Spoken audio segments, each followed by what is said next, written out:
हाँ जी, good morning. तो TDS TCS chapter करते हैं जीएसटी का। जीएसटी का टीडीएस टीसीएस चैप्टर करते हैं। ये चैप्टर जीएसटी में दे रखा है, आपने डायरेक्ट टैक्स में भी पढ़ा टीडीएस टीसीएस। आपको दोनों का कंपैरिजन की डायरेक्ट टैक्स का टीडीएस टीसीएस और जीएसटी का टीडीएस टीसीएस आपस में बिल्कुल कंपेयर नहीं करना है। रीज़न दोनों ही अलग अलग ट्रांजैक्शंस पर हैं, ठीक है। तो जीएसटी का टीडीएस टीसीएस समझते हैं। इस चैप्टर में दो सेक्शन हम पढ़ेंगे। टीडीएस को लेकर सेक्शन 51 पढ़ेंगे, टीसीएस को लेकर और टीसीएस का पढ़ेंगे सेक्शन 52। तो दो सेक्शन है यहाँ, सेक्शन 51 और 52 सीजीएसटी एक्ट के सेक्शन हैं। पहला सेक्शन, अब एक बात पहले बता दूं, टीडीएस की रेट यहाँ पर है 2% और टीसीएस की रेट है 1%। किन ट्रांजैक्शंस पर है टीडीएस टीसीएस जीएसटी वाला, ये डिटेल में पढ़ते हैं। सेक्शन 51 सीजीएसटी एक्ट का सेक्शन 51 टीडीएस के लिए। टीडीएस किसको डिडक्ट करना होगा जीएसटी में, तो समझते हैं। पहले लैंग्वेज पढ़ते हैं, फिर उसका मैं एक सिंप्लीफाइड डायग्राम बनवा दूंगा जिससे सारी बातें उसमें मैक्सिमम कवर हो जाएंगी। ये सेक्शन का ओवरराइडिंग इफेक्ट है। सेक्शन 51 के सबसेक्शन 1 में बोला notwithstanding anything to the contrary contained in this act, मतलब ये सेक्शन का प्रोविजन प्रिवेल करेगा, इसका ओवरराइडिंग इफेक्ट है। अदर सेक्शन में कुछ भी लिखा हुआ है, ये सेक्शन प्रिवेल करेगा।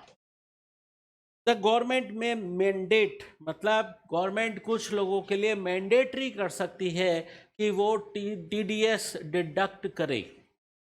किन लोगों के लिए मैंडेटरी किया गया?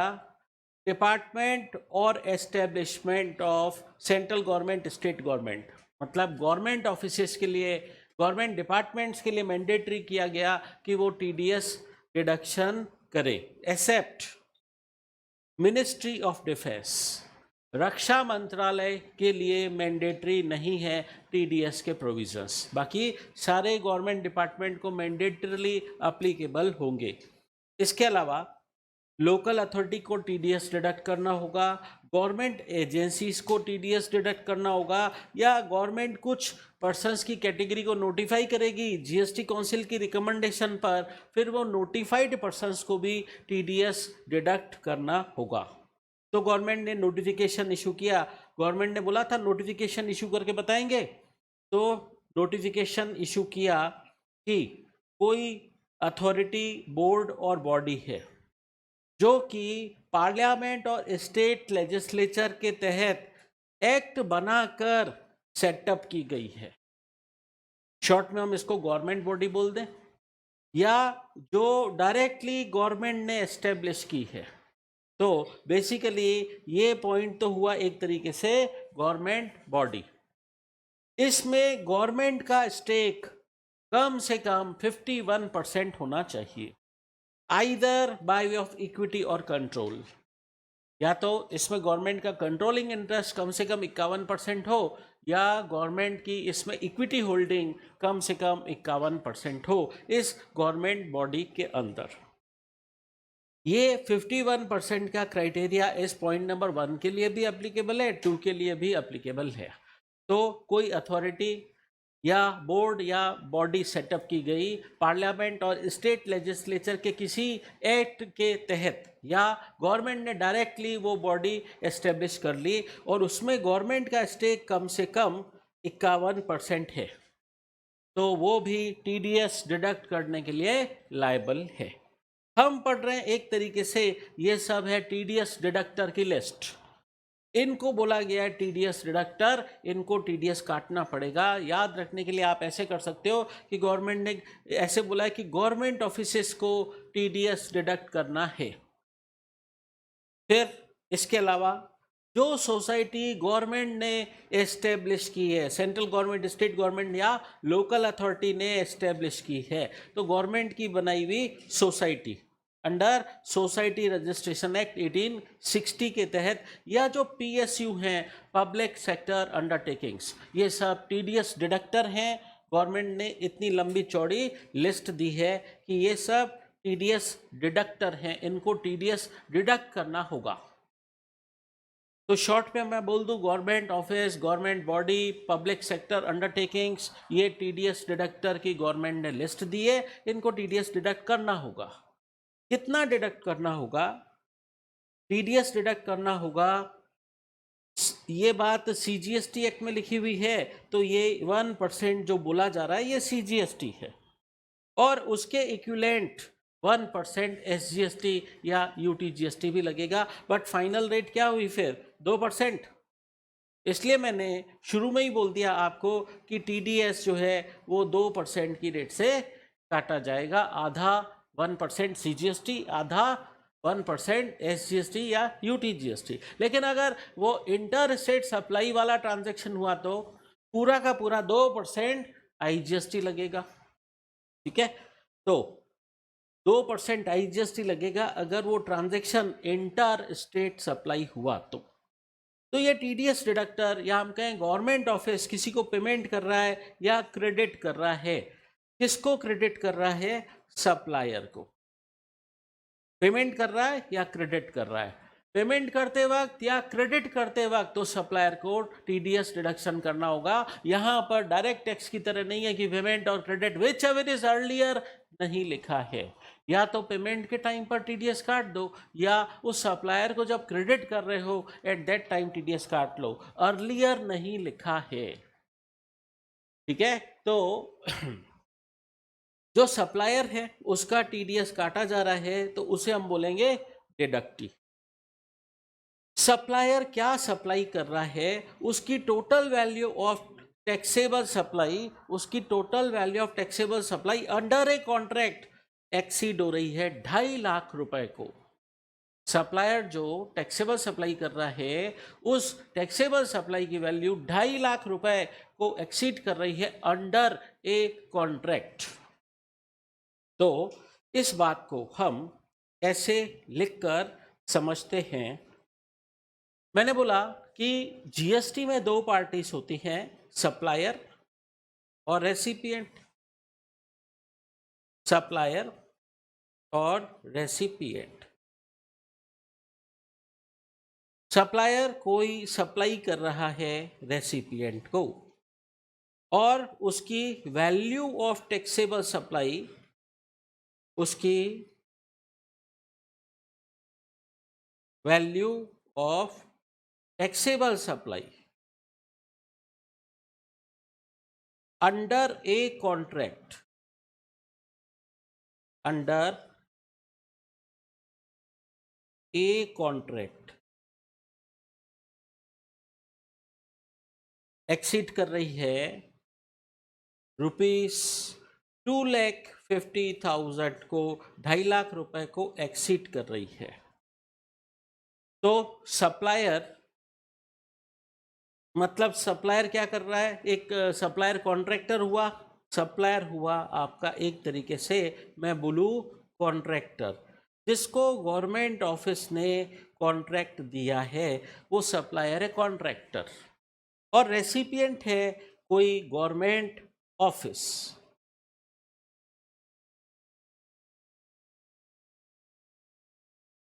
रेसिपिएंट है गवर्नमेंट ऑफिस। तो सप्लायर जो सप्लाई कर रहा है, अब यहां पर डिडक्टर किसको बोलूं? कौन काटेगा टीडीएस? गवर्नमेंट ऑफिस को बोला गया वो टीडीएस डिडक्टर है। तो मैं यहां लिखता हूं कि ये जो रेसिपिएंट है गवर्नमेंट ऑफिस है, ये टीडीएस डिडक्टर है। टीडीएस डिडक्टर है। तो फिर ये सप्लायर कौन हुआ? TDS deductee. ये सप्लायर हुआ टीडीएस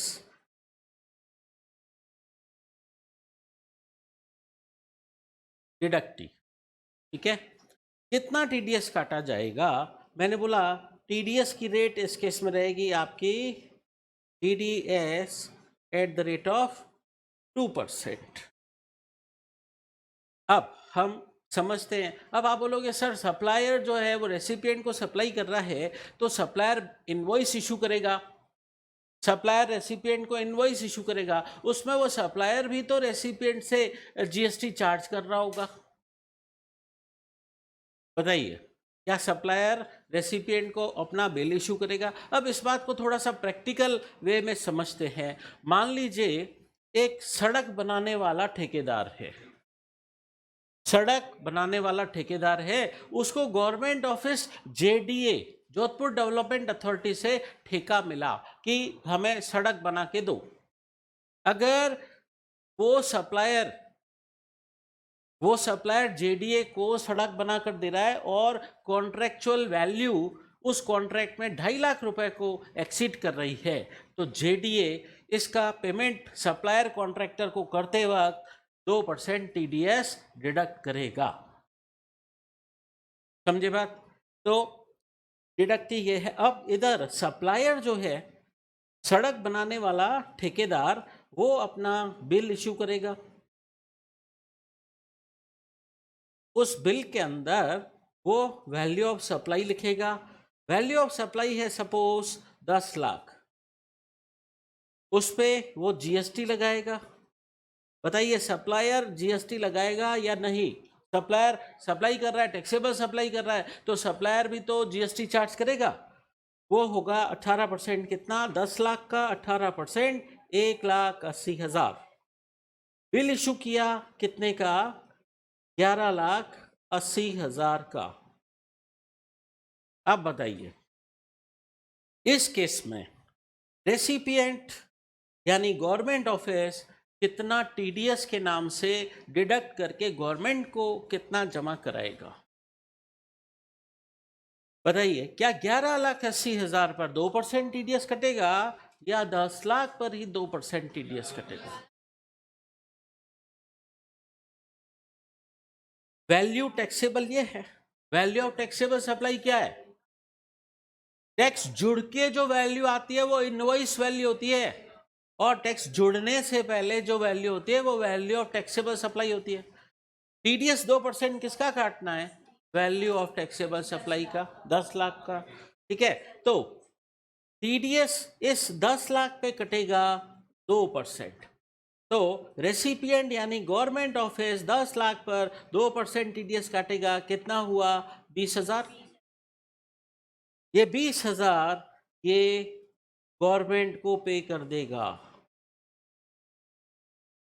ठीक है, अब एक सवाल और, इधर रेसिपिएंट सप्लायर से टीडीएस डिडक्ट कर रहा है और 20,000 ये टीडीएस के रूप में गवर्नमेंट को जमा करा रहा है।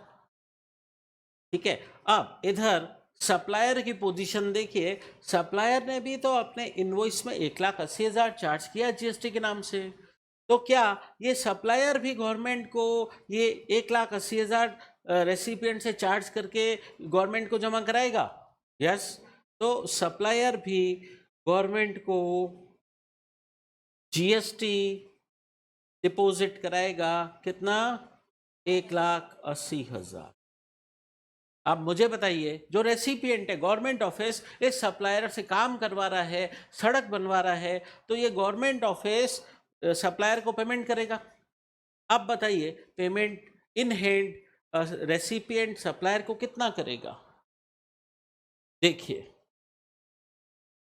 इस केस में ये जो रेसिपिएंट है इस सप्लायर को पेमेंट कितना करेगा?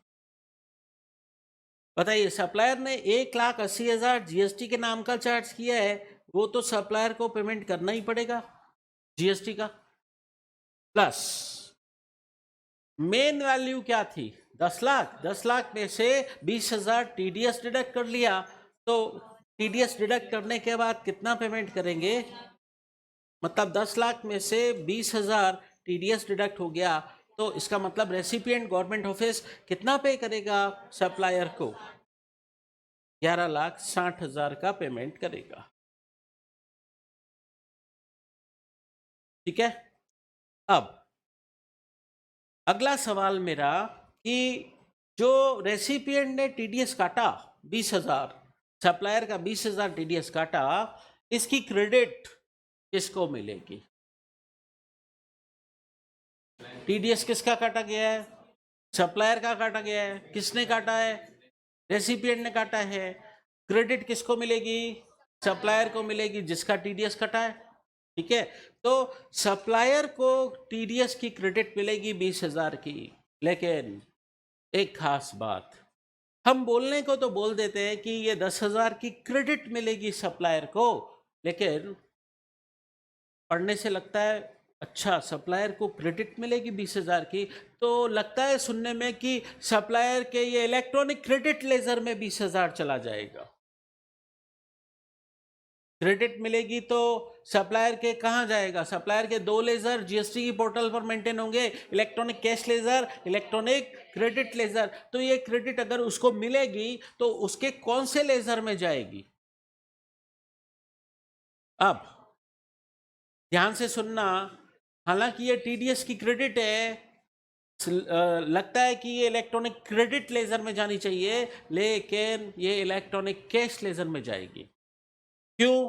क्योंकि ये उसके पेमेंट में से कटा है, जो उसको कैश में पे करना था उसमें से कटा है। तो सप्लायर को जो इस टीडीएस की क्रेडिट मिलेगी वो उसके इलेक्ट्रॉनिक कैश लेजर में एक्यूमुलेट होगी। बात समझे?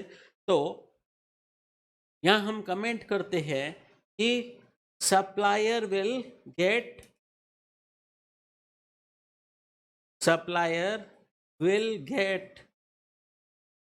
TDS credit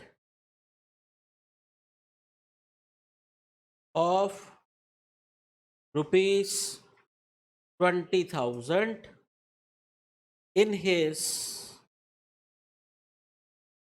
electronic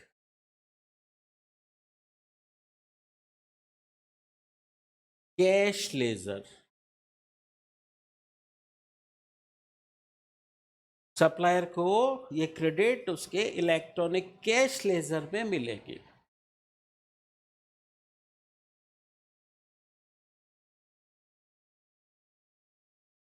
ठीक है, अब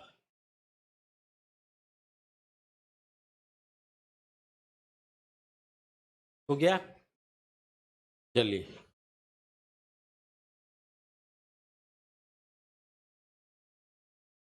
हाँ ऐसा समझो, लेकिन ये बात आप पेमेंट ऑफ टैक्स चैप्टर से भी मैच करो। आ जाइए पेमेंट ऑफ टैक्स चैप्टर में, payment of tax chapter page number 233, page number 233 में देखिए, इलेक्ट्रॉनिक कैश लेजर में ये टीडीएस टीसीएस की क्रेडिट आ रही है।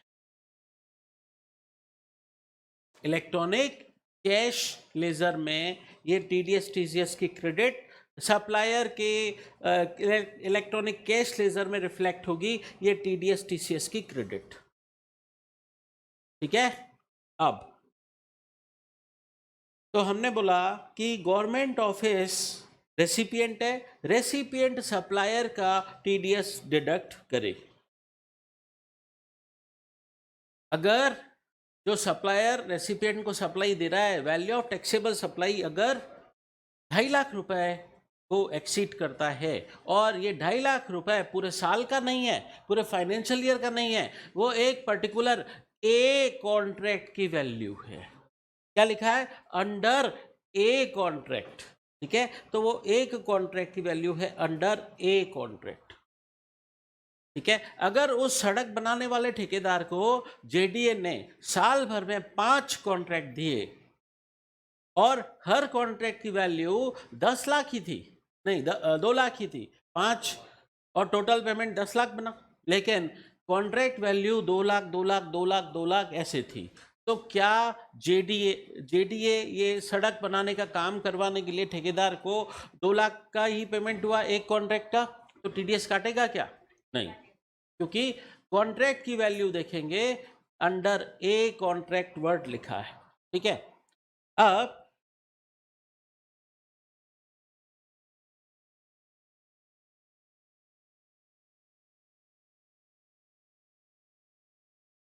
हाँ, पर इनका कहना है गवर्नमेंट कहीं कुछ फ्री फूड आइटम डिस्ट्रीब्यूट कराना चाहती है, तो पर पीस के हिसाब से देखेंगे। देखिए, जो कॉन्ट्रैक्ट मिला है, पहले कॉन्ट्रैक्ट देंगे उसको, कॉन्ट्रैक्ट बनेगा, कितने पीस सप्लाई करेंगे, पीस कितने भी सप्लाई करो, उस पूरे कॉन्ट्रैक्ट की वैल्यू 2.5 लाख रुपए को एक्सीड करे तो टीडीएस डिडक्शन होगा। 2.5 लाख रुपए को कॉन्ट्रैक्ट वैल्यू एक्सीड नहीं कर रही है तो टीडीएस डिडक्शन नहीं होगा। लेकिन एक बात और सुनिए, यहां पर वर्ड लिखा है total value of such taxable supply. इसका मतलब अगर अगर कोई कॉन्ट्रैक्ट ऐसा है, अगर कोई कॉन्ट्रैक्ट ऐसा है, मैं लिख रहा हूं ए कॉन्ट्रैक्ट,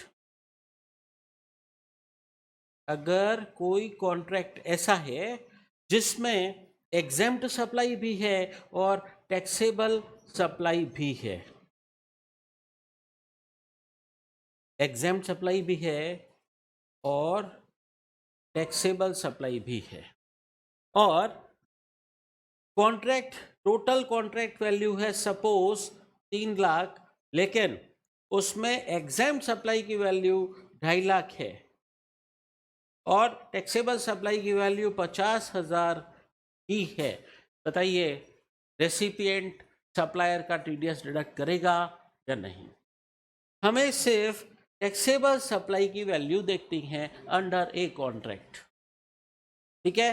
अब दूसरा केस, इसी में ही दूसरा केस, अगर एग्जेम्प्ट सप्लाई 25,000 ही हो और टैक्सेबल सप्लाई 2.7 लाख हो, कॉन्ट्रैक्ट टोटल 3 लाख वैल्यू का था, इसमें भी हम सिर्फ टैक्सेबल सप्लाई की वैल्यू देखेंगे।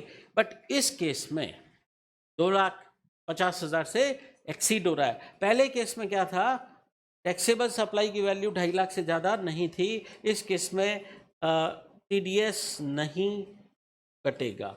बट इस केस में टैक्सेबल सप्लाई की वैल्यू 2.5 लाख को एक्सीड हो रही है, तो इस केस में टीडीएस डिडक्ट होगा। अब एक और एग्जाम्पल लेते हैं। फॉर एग्जाम्पल, एक कॉन्ट्रैक्ट मिला, दोबारा लिख रहा हूं ए कॉन्ट्रैक्ट, कॉन्ट्रैक्ट एक ही है और वो 3 लाख का है, 3 लाख का है और 3 महीने में कंप्लीट करना है। 3 लाख का कॉन्ट्रैक्ट है, 3 महीने में कंप्लीट करना है, कॉन्ट्रैक्ट एक ही है, ठीक है। अब उसमें जो पेमेंट हो रहा है, उसमें जो पेमेंट हो रहा है, जो पहला महीना है, जो फर्स्ट मंथ है, उसमें 2 बार पेमेंट हुआ, 50,000, 50,000। फिर दूसरे महीने में फिर पेमेंट हुआ 50,000, 50,000 का, ठीक है। फिर तीसरे महीने में फिर पेमेंट हुआ 50,000 और 50,000 का। मतलब payment at the same time पूरा पूरा नहीं हो रहा है, पार्ट्स में हो रहा है। लेकिन कॉन्ट्रैक्ट की वैल्यू तो 2.5 लाख से ऊपर है, कॉन्ट्रैक्ट की वैल्यू 2.5 लाख से ऊपर है। अब टीडीएस बताइए, क्या हर 50 लाख पे टीडीएस काटा जाए? लैंग्वेज क्या है, at the time of credit और payment, whichever is earlier नहीं लिखा है। तो अगर आपने इस कॉन्ट्रैक्टर को शुरू में ही 3 लाख से क्रेडिट कर दिया तो पूरे 3 लाख पर टीडीएस काट दीजिए। लेकिन अगर आपने अभी तक इसको क्रेडिट नहीं किया है और सिर्फ पेमेंट कर रहे हो तो पेमेंट पर टीडीएस काट दीजिए, क्योंकि क्या लिखा है, या तो at the time of credit या पेमेंट के टाइम पर, विच एवर इज अर्लियर। डीटी जैसे नहीं लिखा है पेमेंट और credit whichever is earlier, यहाँ लिखा है पेमेंट और क्रेडिट के टाइम पर टीडीएस काटना है, ठीक है। तो हर 50 लाख पर ईच टाइम आपको टीडीएस डिडक्ट करना पड़ सकता है, या अगर आपने क्रेडिट कर दिया पूरे के पूरे 3 लाख को, तो पूरे 3 लाख पे भी टीडीएस डिडक्शन की लायबिलिटी आ सकती। समझे बात?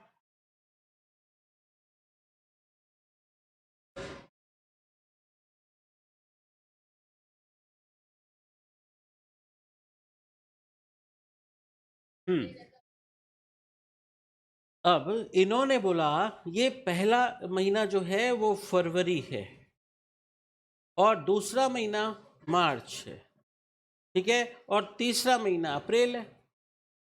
क्या तब भी टीडीएस रिडक्शन की लायबिलिटी बनेगी? यहां पर 2.5 लाख की जो वैल्यू है वो फॉर ए फाइनेंशियल ईयर नहीं बोला है, वो अंडर ए कॉन्ट्रैक्ट बोला है। तो इस सिचुएशन में टीडीएस रिडक्शन होगा ही।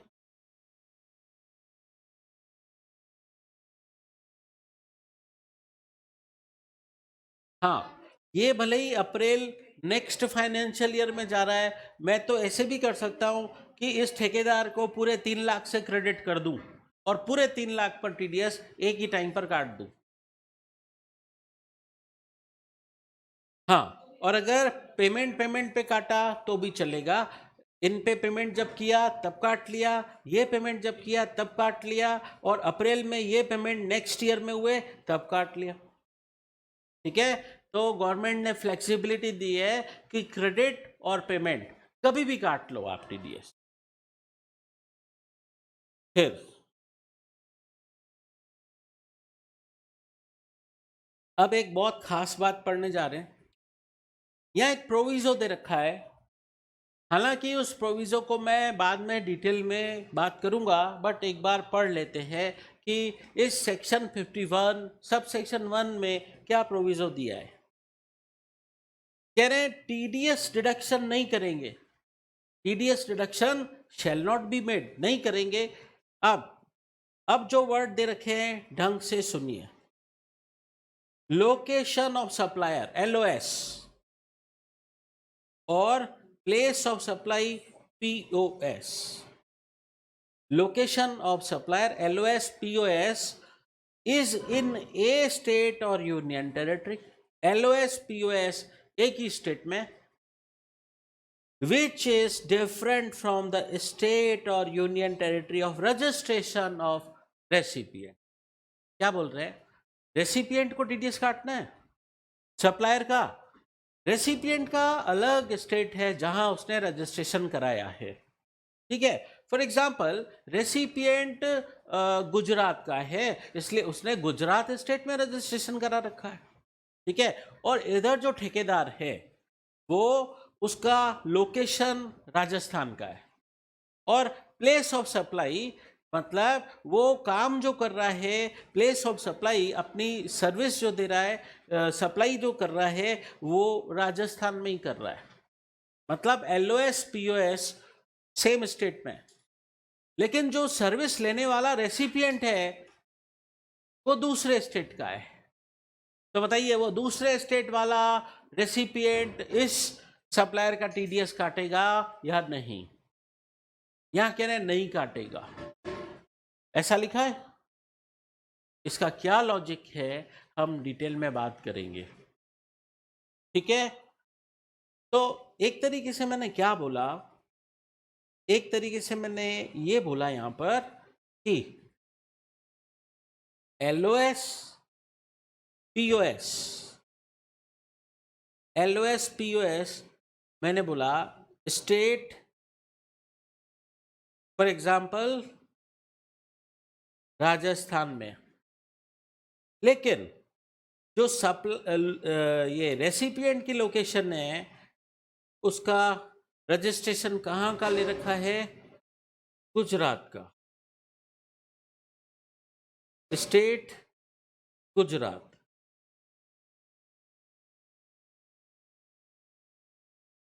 ठीक है, सिचुएशन ये है, इसमें मैंने क्या बताया, ये इधर सप्लायर, ये इधर सप्लायर, इधर रेसिपिएंट। ठीक है, तो इस केस में रेसिपिएंट टीडीएस डिडक्ट नहीं करेगा। TDS shall not be deducted। इस केस में TDS डिडक्शन नहीं होगा। इसका कारण समझते हैं। मैंने सिचुएशन लिख दी।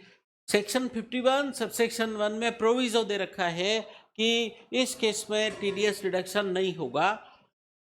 LOS POS एक स्टेट राजस्थान में, और इधर जो रेसिपिएंट का लोकेशन है वो दूसरे स्टेट का है।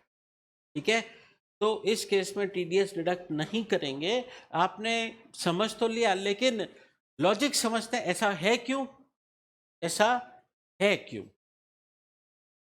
हमने जब प्लेस ऑफ सप्लाई चैप्टर पढ़ा था तब मैंने एक बात की थी कि अगर LOS POS सेम स्टेट में होगा तो ये सप्लाई का नेचर क्या होगा?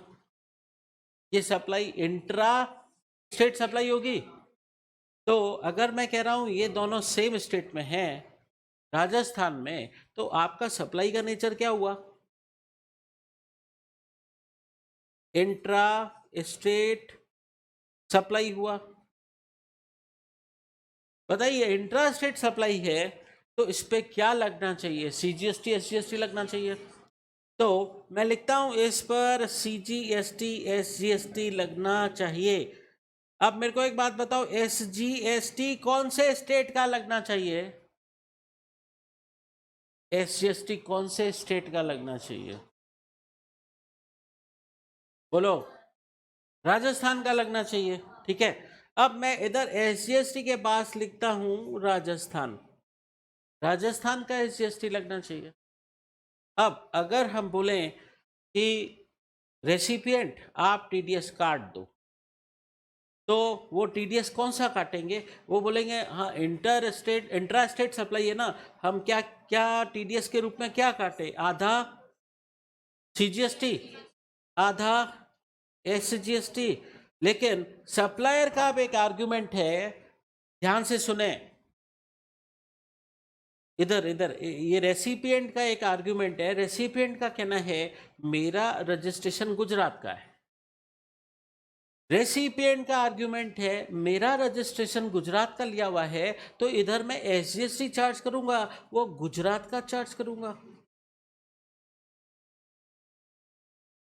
ठीक है, तो ये मेरे को TDS के रूप में काटना है। आज अगर मैंने TDS काटा आधा CGST आधा SGST, और SGST मैंने गुजरात का लगाया, गुजरात का TDS डिडक्ट किया SGST के रूप में, तो इस SGST की क्रेडिट जो गुजरात का है वो इसको SGST की क्रेडिट राजस्थान में कैसे मिलेगी?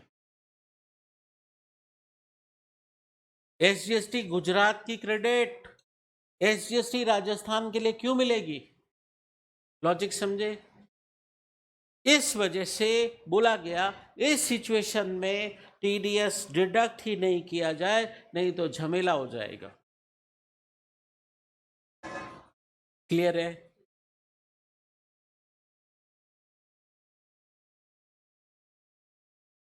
अब समझ में आया कि ऊपर से गया? क्लियर है? तो यहां इन्होंने लिखी ये बात कि TDS डिडक्शन इस केस में ना किया जाए, जहां LOS POS एक स्टेट में है और वो रेसिपिएंट का रजिस्ट्रेशन दूसरे स्टेट का हो रखा है। ठीक है, अब मेरे को एक बात बताओ, मैंने अभी बोला इस सिचुएशन में सप्लायर ने जो रेसिपिएंट को बिल दिया है, वैल्यू ऑफ सप्लाई 10 लाख लिखा है। TDS किस पे काटे? 10 लाख पे काटे या 11 लाख पे काटे? 11,80,000 पे काटे, 10 लाख पर ही। इसका मतलब वो TDS काटने के लिए जो वैल्यू कंसीडर करेगा वो कौन सी वैल्यू होनी चाहिए? Excluding GST। TDS काटने के लिए कौन सी वैल्यू कंसीडर की जाए? Value excluding GST। तो देखिए ये बात यहां दे रखी है एक्सप्लेनेशन में कि वैल्यू ऑफ सप्लाई कौन सी लेंगे हम? वो अमाउंट जो एक्सक्लूडिंग GST है। वो अमाउंट जो एक्सक्लूडिंग जीएसटी है। तो 10 लाख पर 2% हमने टीडीएस काटा 20,000। ठीक है। अब मेरे को एक बात बताइए, पब्लिक सेक्टर अंडरटेकिंग टीडीएस काटने के लिए लायबल है कि नहीं? इसको टीडीएस डिडक्टर की लिस्ट में लिखा कि नहीं लिखा? तो अगर एक पीएसयू दूसरे पीएसयू को कॉन्ट्रैक्ट दे, मतलब जहां पर सप्लायर भी पीएसयू है और रेसिपिएंट भी पीएसयू है, रेसिपिएंट पीएसयू है और सप्लायर कोई दूसरा है, वो अदर देन पीएसयू है, तो रेसिपिएंट पीएसयू टीडीएस डिडक्ट करेगा। लेकिन सप्लायर भी पीएसयू है, तो बताइए एक पीएसयू रेसिपिएंट दूसरे पीएसयू सप्लायर का टीडीएस डिडक्शन करे या नहीं? तो बोला यहाँ पर कि अगर सप्लाई हो रही है एक पीसीयू के द्वारा दूसरे पीएसयू को, एक पीएसयू है, पब्लिक सेक्टर अंडरटेकिंग है एक, और दूसरा सामने भी पब्लिक सेक्टर अंडरटेकिंग है, तो टीडीएस डिडक्शन ना किया जाए। अब एक बात और, सप्लायर भी टीडीएस डिडक्टर के तौर पर रजिस्ट्रेशन ले रखा है सप्लायर ने, और रेसिपिएंट ने भी टीडीएस डिडक्टर के तौर पर रजिस्ट्रेशन ले रखा है। सप्लायर भी टीडीएस डिडक्टर के तौर पर रजिस्ट्रेशन ले रखा है, रेसिपिएंट ने तो ले ही रखा है टीडीएस डिडक्टर के तौर पर। तो क्या उस सिचुएशन में भी रेसिपिएंट सप्लायर का टीडीएस डिडक्ट करे, जबकि सामने सप्लायर खुद भी टीडीएस डिडक्टर है? तो इस केस में भी बोला गया कि मैंने इस लैंग्वेज को शॉर्ट में लिख दिया, ये गवर्नमेंट ने इतनी पंचायती की, मैंने इसको आसान करके लिख दिया। अगर सप्लाई हो रही है between one TDS deductor to another TDS deductor, इसका मतलब बहुत सिंपल केस है, एक पीएसयू दूसरे पीएसयू को टैक्सेबल सप्लाई कर रहा है, या एक टीडीएस डिडक्टर दूसरे टीडीएस डिडक्टर को सप्लाई कर रहा है, टीडीएस नहीं काटा जाएगा। ठीक है। तो ये आपके कौन से केसेस हैं? नो टीडीएस वाली सिचुएशंस हैं। और क्या ये प्रोविजो ने भी ये काम कर दिया है कि नो टीडीएस? एलओएस पीओएस एक स्टेट में और रेसिपिएंट का रजिस्ट्रेशन दूसरे स्टेट का है, तो रेसिपिएंट सप्लायर का टीडीएस डिडक्ट नहीं करेगा। ठीक है। अब कुछ प्रोसीजरल बातें करते हैं। मेन बात तो सेक्शन 51 सब सेक्शन 1 में दे दी। अब सेक्शन 51 का सब सेक्शन 2 शुरू होता है कि आपने ये जो टीडीएस डिडक्ट किया है ये आपको गवर्नमेंट को पे करना है। अब यहां पर कितने दिन में पे करना है? जब आपने टीडीएस डिडक्शन किया उस मंथ एंड से 10 तारीख तक। अब कंफ्यूज नहीं होना है, डीटी में बुलाए अगले महीने की 7 तारीख और जीएसटी में बुलाए अगले महीने की 10 तारीख। ठीक है। तो ये टीडीएस जो जीएसटी का है वो मंथ एंड से 10 दिन के अंदर गवर्नमेंट को डिपॉजिट करा दिया जाए। फिर जो टीडीएस डिडक्टर है वो डिडक्टी को, सप्लायर को टीडीएस सर्टिफिकेट इशू करे, और टीडीएस सर्टिफिकेट का यहाँ पर फॉर्म है GSTR 7A। तो टीडीएस डिडक्टर डिडक्टी को टीडीएस सर्टिफिकेट इशू करे in form number GSTR 7A। उस सर्टिफिकेट के अंदर क्या मेंशन किया जाएगा, मतलब सर्टिफिकेट के कंटेंट क्या होंगे कि कॉन्ट्रैक्ट वैल्यू कितनी थी, टीडीएस किस रेट से काटा गया, कितना काटा गया, गवर्नमेंट को कितना पे किया, और अदर पर्टिकुलर्स। तो क्या क्या मेंशन होना चाहिए?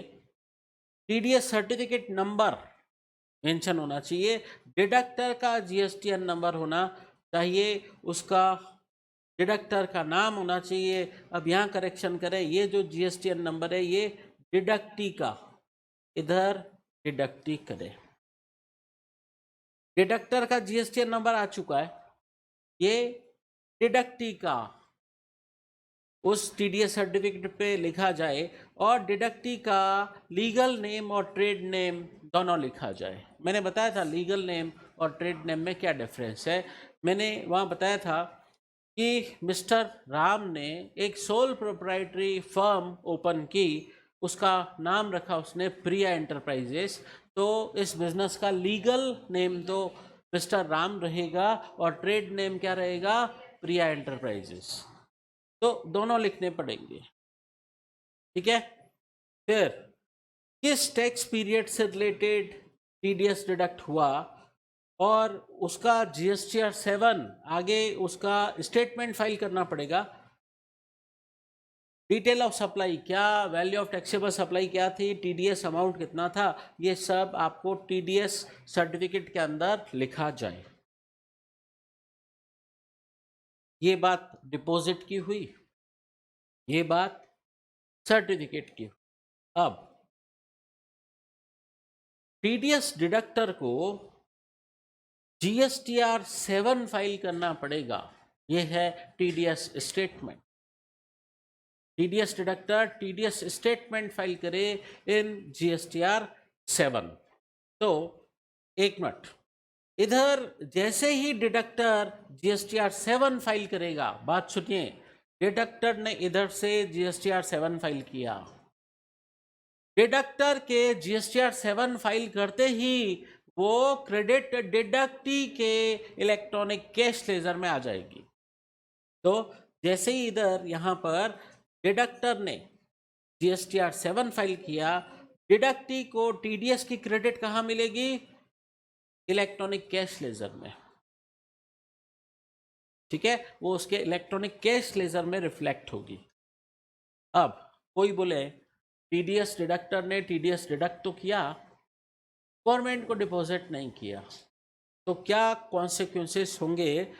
तो अगर टीडीएस डिडक्टर ये टीडीएस जो उसने डिडक्ट किया गवर्नमेंट को नहीं जमा करा पाया, तो क्या होगा, बाद में पे करना ही पड़ेगा, विथ इंटरेस्ट पे करना पड़ेगा, 18% इंटरेस्ट रेट से पे करना पड़ेगा। 18% इंटरेस्ट रेट कहाँ से आ रही है, सेक्शन 50 सबसेक्शन 1 से आ रही है, और वो टीडीएस भी वसूला जाएगा इन एडिशन। मतलब गवर्नमेंट टीडीएस की रिकवरी आपसे करके रहेगी, लेट पे करोगे, अलॉन्ग विथ इंटरेस्ट करेगी। फिर अगर कोई पे ना करे, तो अगर कोई पर्सन अड़ा हुआ रहे, नहीं मैं पे नहीं करता, तो गवर्नमेंट बोलेगी जो आपने पे नहीं किया है वो अमाउंट इन डिफॉल्ट है, वो हम आपसे वसूल करेंगे in the manner specified in section 73 74। Section 73 क्या बताया था, fraud, 73 non fraud case, 74 fraud case.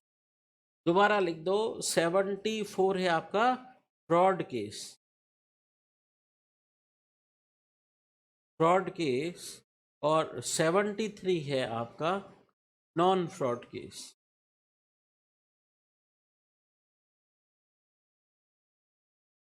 तो जो अमाउंट टीडीएस डिडक्टर ने पे नहीं किया उसको अमाउंट इन डिफॉल्ट बोलेंगे और उससे रिकवरी की जाएगी। चेक करेंगे फ्रॉड हुआ तो फिर सेक्शन 74 का रिकवरी प्रोसीजर एप्लीकेबल होगा। अगर फ्रॉड नहीं था तो नॉन फ्रॉड के सेक्शन 73 वाला रिकवरी प्रोसीजर अडॉप्ट किया जाएगा। फिर कोई बोले कि मैंने टीडीएस ज़्यादा जमा करा दिया या मैंने गलती से ज़्यादा काट दिया था, वो मैंने गलती से जो ज़्यादा काटा वो मैंने एक्सेस डिपॉजिट करा दिया, तो मेरे को कम जमा कराना था बट गलती से मैंने ज़्यादा जमा करा दिया, तो मुझे रिफंड मिलेगा क्या। तो गवर्नमेंट का कहना है कि आपको रिफंड मिलेगा इस केस में, बट वो refund as per provisions of section 54 मिलेगा।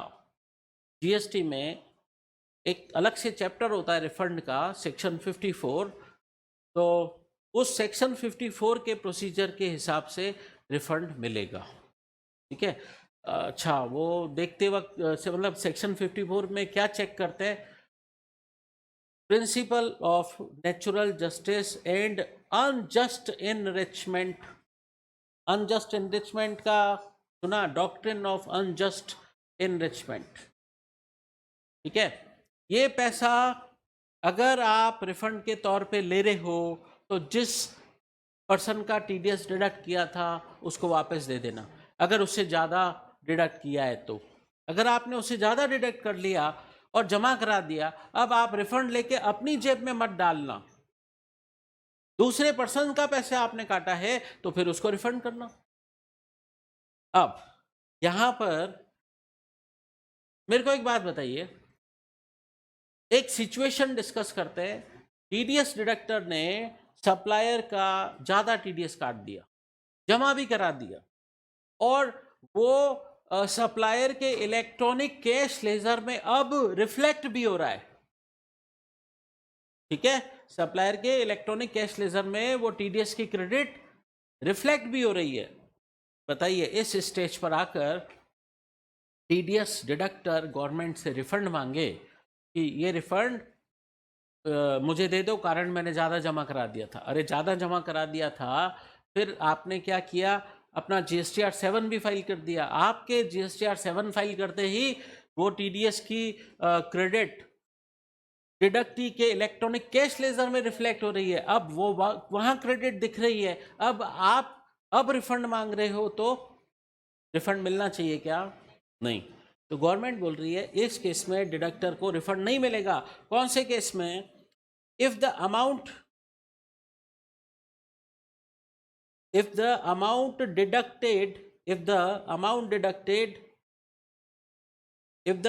deducted has been credited to electronic cash ledger of the deductee, वो electronic cash ledger of deductee में रिफ्लेक्ट होने लग गया है, तो अब आप रिफंड क्लेम मत करिएगा, ठीक है। अब यहाँ एनालिसिस में इन्हीं बातों को थोड़ा सा सिंप्लीफाइड वे में लिखा है। तो टीडीएस के प्रोविजंस किसके लिए बनाए गए? गवर्नमेंट डिपार्टमेंट्स के लिए बनाए गए। जब वो कॉन्ट्रेक्चुअल पेमेंट्स कर रहे होते हैं और total value of supply under a contract 2.5 lakh रुपए को एक्सीड कर रहा होता है, तब वो टीडीएस काटने के लिए लायबल होते हैं। कितना? 2%, ठीक है।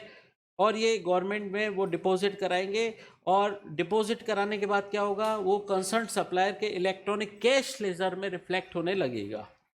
अब बताइए, सप्लायर को इसकी क्रेडिट मिल रही, मतलब वो उसके इलेक्ट्रॉनिक कैश लेजर में आ गया है। मैंने इसमें क्या लिखा? सप्लायर को इलेक्ट्रॉनिक कैश लेजर में आ गया। अब मेरे को एक बात बताइए, सप्लायर के इलेक्ट्रॉनिक कैश लेजर में आ गया तो सप्लायर इस इलेक्ट्रॉनिक कैश लेजर में पड़े हुए बैलेंस से सप्लायर अपना कोई भी output tax, interest, late fees सब कुछ चुका सकता है। इलेक्ट्रॉनिक कैश लेजर का क्या यूज होता है? आउटपुट टैक्स चुकाने में होता है, इंटरेस्ट, लेट फीस चुकाने में भी होता है क्या? तो वो इस कैश लेजर का यूज इस तरीके से कर सकता है।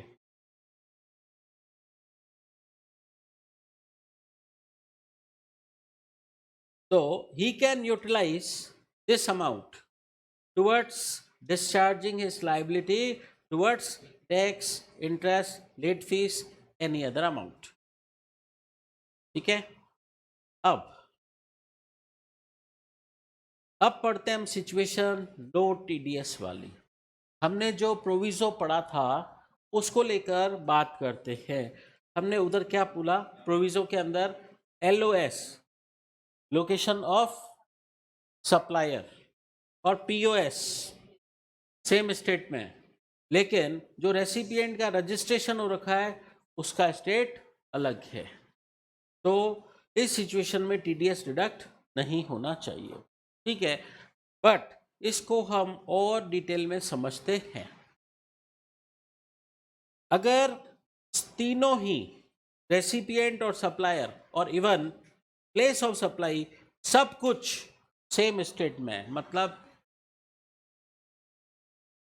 LOS, POS और LOR, लोकेशन ऑफ रेसिपिएंट, तीनों के तीनों सेम स्टेट में हैं, तो उस सिचुएशन में वो ट्रांजैक्शन कौन सा कहलाएगा? इंट्रा स्टेट सप्लाई कहलाएगा। इंट्रा स्टेट सप्लाई कहलाएगा। अगर वो इंट्रा स्टेट सप्लाई है तो कौन से जीएसटी लगेंगे? CGST 1%, SGST 1%। तो बताइए, इधर सप्लायर को क्रेडिट मिलने में दिक्कत आएगी क्या?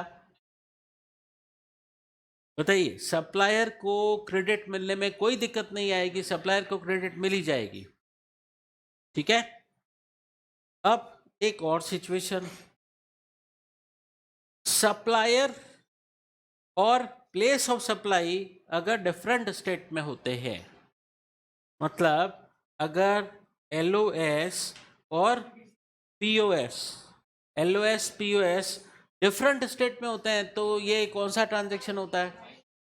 ये ट्रांजैक्शन होता है इंटर स्टेट सप्लाई का। तो इस पे क्या लगेगा? आईजीएसटी लगेगा। बताइए, आईजीएसटी की क्रेडिट आप कहीं पे भी यूज कर सकते हैं, तो it is possible for the supplier कि वो इस टीडीएस की क्रेडिट ले ले। मतलब इन दो सिचुएशंस में क्रेडिट लेने में, सप्लायर को क्रेडिट लेने में कोई दिक्कत नहीं आ रही है। लेकिन अब सुनिए, एक एग्जाम्पल से बात करते हैं। लोकेशन ऑफ सप्लायर एलओएस और पीओएस सेम स्टेट में, ये ट्रांजैक्शन क्या हुआ? एलओएस पीओएस अगर सेम स्टेट में हुए, इंट्रा स्टेट हुआ, रेसिपिएंट भी सेम स्टेट का ही है, तो और ज़्यादा कंफर्म हो गया ये ट्रांजैक्शन इंट्रा स्टेट सप्लाई ही है। क्या टीडीएस एप्लीकेबल होगा? यस। दूसरा case, LOS POS same state में, स्टेट ए में, लेकिन रेसिपिएंट दूसरे स्टेट का है, नहीं मिलेगी क्रेडिट। लॉजिक बता दिया था उसका, क्रेडिट नहीं मिलेगी। अब तीसरा केस, एलओएस और पीओएस अलग अलग है, ये ट्रांजैक्शन कौन सा हुआ? Inter state. तो ये पहला वाला ट्रांजैक्शन क्या था? इंट्रा। दूसरा वाला इंट्रा तो था, लेकिन टीडीएस एप्लीकेबल नहीं हुआ। लेकिन तीसरा वाला ट्रांजैक्शन क्या है? इंटर। आईजीएसटी की क्रेडिट, आईजीएसटी की क्रेडिट मिलने में कोई दिक्कत आएगी क्या? नहीं, इसलिए रेसिपिएंट को सप्लायर का टीडीएस डिडक्ट कर ही देना चाहिए। फिर ठीक इसी पैटर्न पर एलओएस पीओएस दोनों सेम यूनियन टेरिटरी में है क्या? एलओएस पीओएस दोनों सेम यूनियन टेरिटरी में, रेसिपिएंट भी सेम स्टेट का है। बताइए, टीडीएस एप्लीकेबल होगा? मतलब ये तीनों एक ही जगह पर है, एक ही यूनियन टेरिटरी में। अब एलओएस पीओएस यूनियन टेरिटरी 1 में है, नहीं, एलओएस यूनियन टेरिटरी 1 में है, पीओएस यूनियन टेरिटरी 2 में है। ये कैसा ट्रांजैक्शन हुआ? इंटर। इसमें भी क्रेडिट मिलनी चाहिए, रेसिपिएंट का रजिस्ट्रेशन कहीं का भी हो। ठीक है। लास्ट केस में आइए, लास्ट केस में एलओएस पीओएस सेम स्टेट में, सप्लाई का नेचर क्या हुआ? सेम यूनियन टेरिटरी में, तो नेचर ऑफ सप्लाई क्या हुआ? इंट्रा हुआ, इंट्रा। लेकिन रेसिपिएंट का रजिस्ट्रेशन दूसरे स्टेट का है, सेक्शन 51 का टीडीएस लगना चाहिए क्या? नहीं। लॉजिक बता चुके हैं। ठीक है, ये वाला था आपका टीडीएस वाला पार्ट। अब टीसीएस, सेक्शन 52 टीसीएस।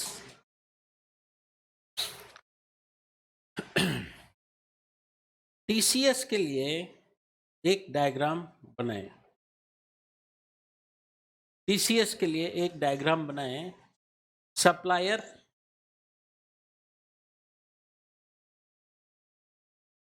और रेसिपिएंट।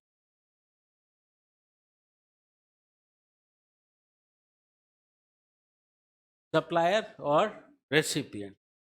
सप्लायर रेसिपिएंट को सप्लाई दे रहा है, एक मिनट, सप्लायर रेसिपिएंट को सप्लाई दे रहा है ईसीओ के थ्रू।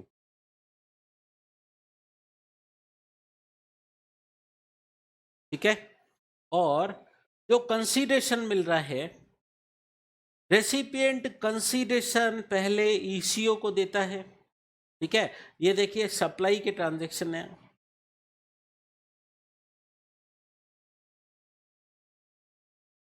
फिर रेसिपिएंट जो कंसीडरेशन दे रहा है वो ईसीओ को दे रहा है।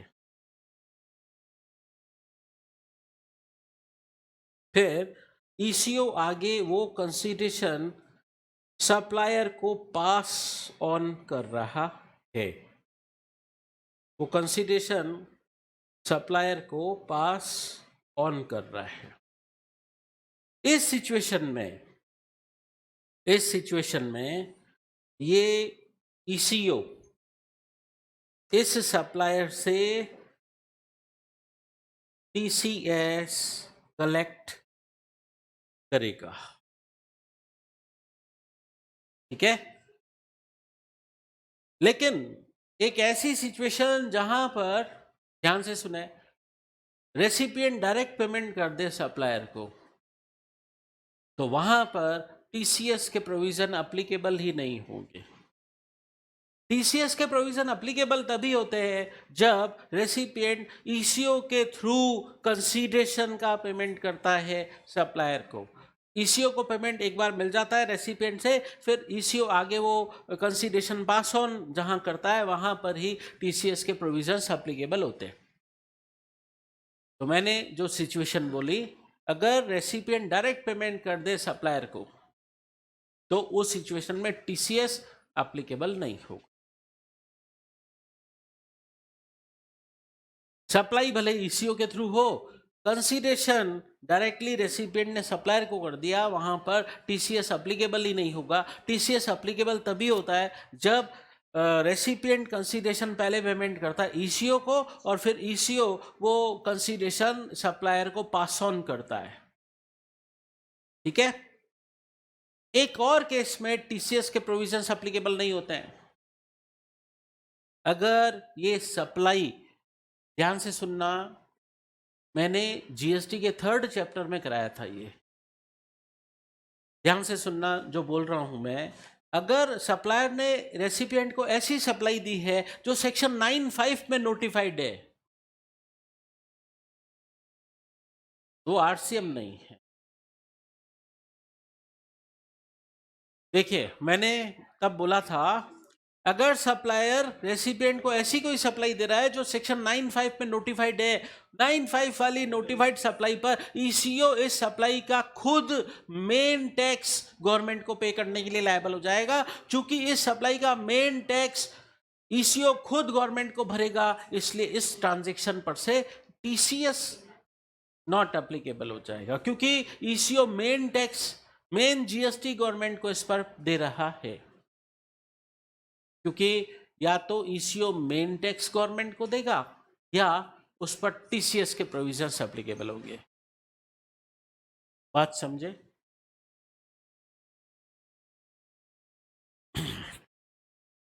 लिखिए, लैंग्वेज लिखिए आप, इसी के नीचे एक लैंग्वेज लिखिए, हेडिंग लिखिए आप, नो टीसीएस। हेडिंग लिखिए no TCS, underline. First point, if recipient makes direct payment to supplier, if the recipient makes direct payment to supplier, even though supply has been made through ECO, supply भले eco के through हुई है, अगर recipient ने direct payment supplier को कर दिया है तो उस सिचुएशन में टीसीएस नहीं होगा, पहला केस। ठीक है, दूसरा case, if supply is notified under section 9 subsection 5 of CGST Act,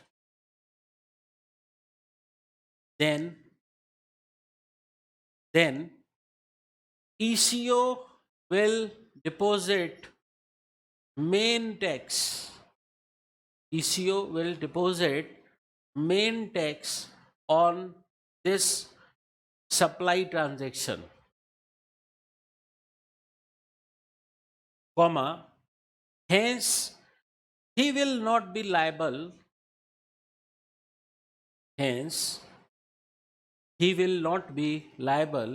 to collect TCS.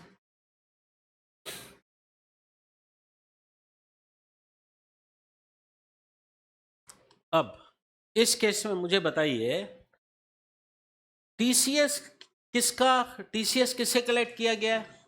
Supplier से। इस टीसीएस की क्रेडिट किसको मिलनी चाहिए? सप्लायर को। हाँ, तो इस केस में टीसीएस कितना कलेक्ट किया जाएगा? क्या बताया मैंने? 1% रहेगा। ठीक है, और इस टीसीएस की क्रेडिट सप्लायर को मिलेगी।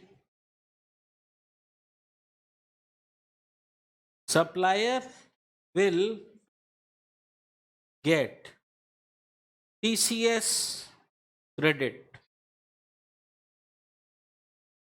in his electronic cash ledger.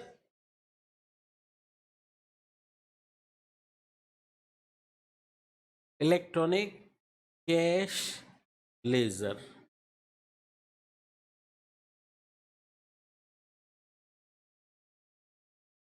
ठीक है,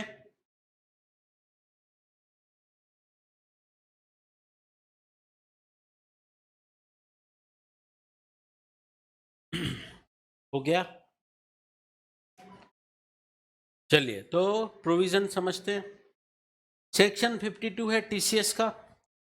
क्या लिखा है सेक्शन 52 के सबसेक्शन 1 में? Notwithstanding anything to the contrary content in this act. मतलब सेक्शन का ओवरराइडिंग इफेक्ट है। Every ECO tax TCS collect करेगा, जो नॉट बीइंग एन एजेंट है वो टीसीएस कलेक्ट करेगा। किस रेट से कलेक्ट करेगा? 1% की रेट से। अगर इंट्रा स्टेट सप्लाई हुई है तो 0.50% सीजीएसटी प्लस 0.50% एसजीएसटी या यूटीजीएसटी। लेकिन अगर इंटर स्टेट सप्लाई है तो 1% आईजीएसटी लगेगा। ठीक है, तो ईसीओ टीसीएस कलेक्शन करेगा। किसका करेगा? सप्लायर का। सप्लायर से टीसीएस कलेक्ट करेगा। किस वैल्यू पर करेगा? लैंग्वेज है on the net value of taxable supply, जो ईसीओ के थ्रू इस सप्लायर ने की है।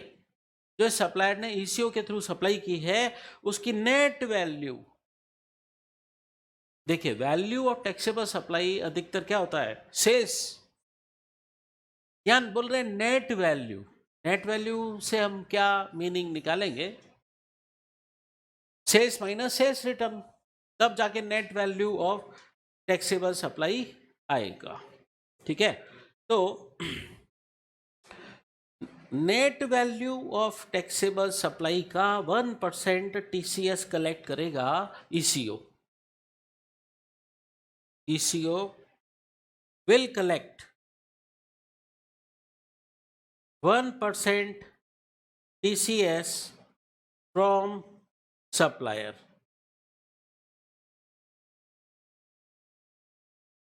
एक % टीसीएस कलेक्ट करेगा किस पर? On net value of taxable supplies. ध्यान रहे, यहां पर भी टैक्सेबल सप्लाईज लिख रहे हैं। अब ये net value of taxable supply कैसे निकालेंगे हम? बेसिकली ये सेल्स माइनस सेल्स रिटर्न है, ठीक है। अब क्या ईसीओ जो टीसीएस कलेक्ट करेगा मंथ वाइज करेगा? मतलब टीसीएस कलेक्शन क्या मंथ वाइज होता है? Yes, TCS collection eco month wise करेगा प्लस सप्लायर वाइज करेगा, month wise and supplier wise. तो मेरे को एक बात बताओ, महीना था मंथ 1, उसमें ईसीओ के थ्रू किसी सप्लायर ने सप्लाई दी थी 10 लाख की और उस महीने कोई सेल्स रिटर्न नहीं थी, तो value net value of taxable supply क्या रहा होगा? 10 लाख। लेकिन मंथ टू में अगर ये सिचुएशन थी कि सेल्स की गई थी 21 लाख की, लेकिन सेल्स रिटर्न हो गया 25 लाख, सेम सप्लायर। अब आप बोलोगे ऐसे कैसे हो सकता है? इसमें पिछला वाला भी इसमें कुछ पार्ट इंक्लूड है। आप ऐसे समझो ये 31 में से 25 सेल्स रिटर्न हुआ है, ऐसे समझो। तो मेरे को एक बात बताओ, इस सेकंड मंथ में नेगेटिव आ जाएगा क्या नेट वैल्यू? बताइए, नेगेटिव आ जाएगा। तो अगेन इस सेकंड मंथ में नो टीसीएस,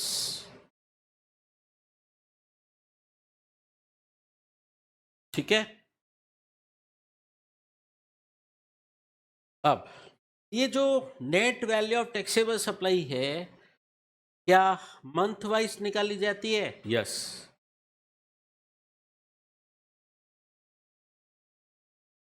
प्लस क्या सप्लायर वाइज भी अलग अलग निकालेंगे? क्योंकि इस ईसीओ के थ्रू काफी सारे सप्लायर अपनी सप्लाई कर रहे हैं, तो सप्लायर वाइज भी करेंगे।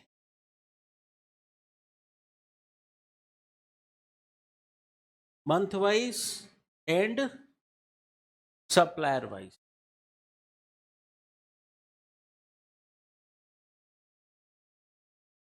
ठीक है। अब पढ़ते हैं प्रोविजन। टीसीएस कलेक्शन की बात तभी आएगी, मैं पहले भी बता चुका हूं, जहां पर consideration with respect to such supply is to be collected by ECO. Consideration पहले किसको मिले? ईसीओ को मिले, बाद में वो सप्लायर को पास ऑन करे। और यहाँ पर नेट वैल्यू ऑफ सप्लाई का मीनिंग क्या? जो भी एग्रीगेट वैल्यू ऑफ सप्लाई की थी गुड्स की चाहे सर्विस की, पर ध्यान रहे other than services notified under section 9(5). क्यों? लॉजिक बता दिया मैंने। 9(5) वाली सप्लाई पर ईसीओ खुद मेन टैक्स देने के लिए लायबल हो जाता है, इसलिए फिर वो टीसीएस कलेक्शन के लिए लायबल नहीं रहेगा। कौन सा? हाँ, 9(5) वाला लिमिट बढ़ जाती है, फिर सप्लायर लायबल हो जाएगा, वो अलग बात है, फिर लायबिलिटी आ जाएगी। नहीं, सही बोला बिल्कुल। अच्छा, बता सकते हैं 9(5) में कौन सी नोटिफाइड सप्लाईज थी? हाउसकीपिंग, होटल अकोमोडेशन और रेस्टोरेंट सर्विस वाला भी था वो, और passenger transportation service through radio taxi, ऐसा, ठीक है। कितनी सर्विसेज पे था ऐसा? 9(5) में कितनी सर्विसेज थी बताओ? 4 थी या 5 थी? 5?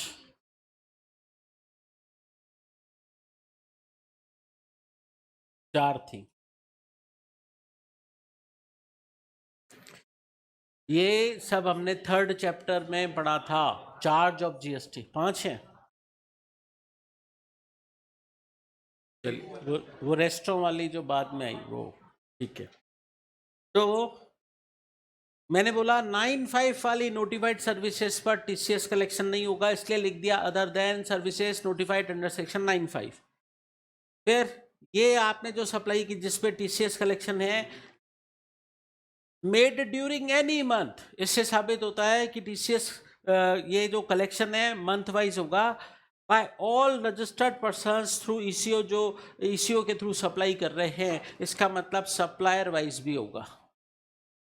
और इसमें से क्या रिड्यूस कर देंगे? सेल्स रिटर्न रिड्यूस कर देंगे, sales return return to the supplier during such month. ठीक है, फिर power to collect TCS shall be without prejudice to any other mode of recovery from ECO। क्या बोल रहे हैं? ये पावर बिल्कुल अलग है। TCS कलेक्शन का काम ECO को करना ही पड़ेगा, चाहे 95 वाली सर्विसेज के लिए वो कुछ कुछ सर्विसेज का मेन टैक्स डायरेक्ट देता हो, और जो 95 वाली नहीं है उनके लिए TCS कलेक्शन उसको करना ही पड़ेगा। मतलब मान लो ईसीओ दो तरीके की सर्विसेज दे रहा है, सपोज एक तो 95 वाली और एक अदर। 95 वाली सप्लाईज पर वो मेन टैक्स भरेगा और अदर सप्लाईज पर वो सप्लायर से टीसीएस कलेक्शन करेगा। समझे बात? फिर टीसीएस आपने कलेक्ट कर लिया, ईसीओ ने सप्लायर से टीसीएस कलेक्ट कर लिया।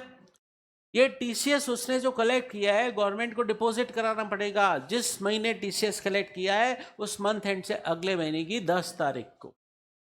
ठीक है, अगले महीने की 10 तारीख तक। और इसके अलावा ईसीओ को और भी एक्स्ट्रा फॉर्मेलिटीज कंप्लीट करनी होगी, उसको एक मंथली टीसीएस स्टेटमेंट सबमिट करना होगा इन फॉर्म नंबर जीएसटीआर 8। तो देखो वो टीडीएस डिडक्टर को क्या बोला, क्या फाइल करो? जीएसटीआर 7। टीसीएस कलेक्टर को क्या बोल रहे हैं, क्या क्या कौन सा रिटर्न फाइल करो? जीएसटीआर 8। मतलब टीडीएस डिडक्टर करे जीएसटीआर 7 फाइल और टीसीएस कलेक्टर करे जीएसटीआर 8। इसमें क्या क्या डिटेल देनी पड़ती है कि हमारे थ्रू कौन कौन सी आउटवर्ड सप्लाई हुई हमारे थ्रू, ठीक है, और रिटर्न क्या क्या हुआ उसकी भी डिटेल देनी पड़ती है। टीसीएस इस महीने कितना कलेक्ट किया हमने, और ये सारी डिटेल, ये कब तक, मंथली स्टेटमेंट भी कब तक फाइल करना होगा? मंथ एंड से 10 दिन के अंदर। तो दो बातें, मतलब मंथ एंड से 10 दिन के अंदर दो काम करने हैं। एक तो टीसीएस जो कलेक्ट किया है वो डिपॉजिट भी कराना है और टीसीएस स्टेटमेंट भी जीएसटीआर 8 में फाइल करना है। अब वैसे तो बोला 10 तारीख तक जमा कराइए मंथली टीसीएस स्टेटमेंट, लेकिन कमिश्नर को पावर दिया कि आप इस मंथली स्टेटमेंट फाइल करने की टाइम लिमिट को आप नोटिफिकेशन इशू करके एक्सटेंड कर सकते हो, एक्सटेंड कर सकते हो। लेकिन टाइम लिमिट मतलब मंथली स्टेटमेंट फाइल करने की डेट आप आगे बढ़ा सकते हो, लेकिन अगर आप डेट एक्सटेंड कर रहे हो तो आपको रीजंस रिकॉर्ड करने पड़ेंगे राइटिंग में। ठीक है, और किन क्लास ऑफ पर्सन्स के लिए आप ऐसा कर रहे हो, किन की डेट बढ़ा रहे हो, सबकी बढ़ाओ, कोई ज़रूरी नहीं है। तो कमिश्नर को पावर दिया कि वो जीएसटीआर 8 की फाइल करने की ड्यू डेट एक्सटेंड कर सकता है। वैसे क्या है डेट? अगले महीने की 10 तारीख। फिर आगे क्या बोला? अगर एससीएसटी और UTGST commissioner time limit extend कर दें, टाइम लिमिट किसने एक्सटेंड की? एससीएसटी और यूटीजीएसटी कमिश्नर ने, लेकिन वो deem to be extended by CGST commissioner माना जाएगा। मतलब एसजीएसटी कमिश्नर अगर डेट बढ़ा दे तो माना जाएगा कि वो डेट सीजीएसटी कमिश्नर ने बढ़ाई है। ठीक है, फिर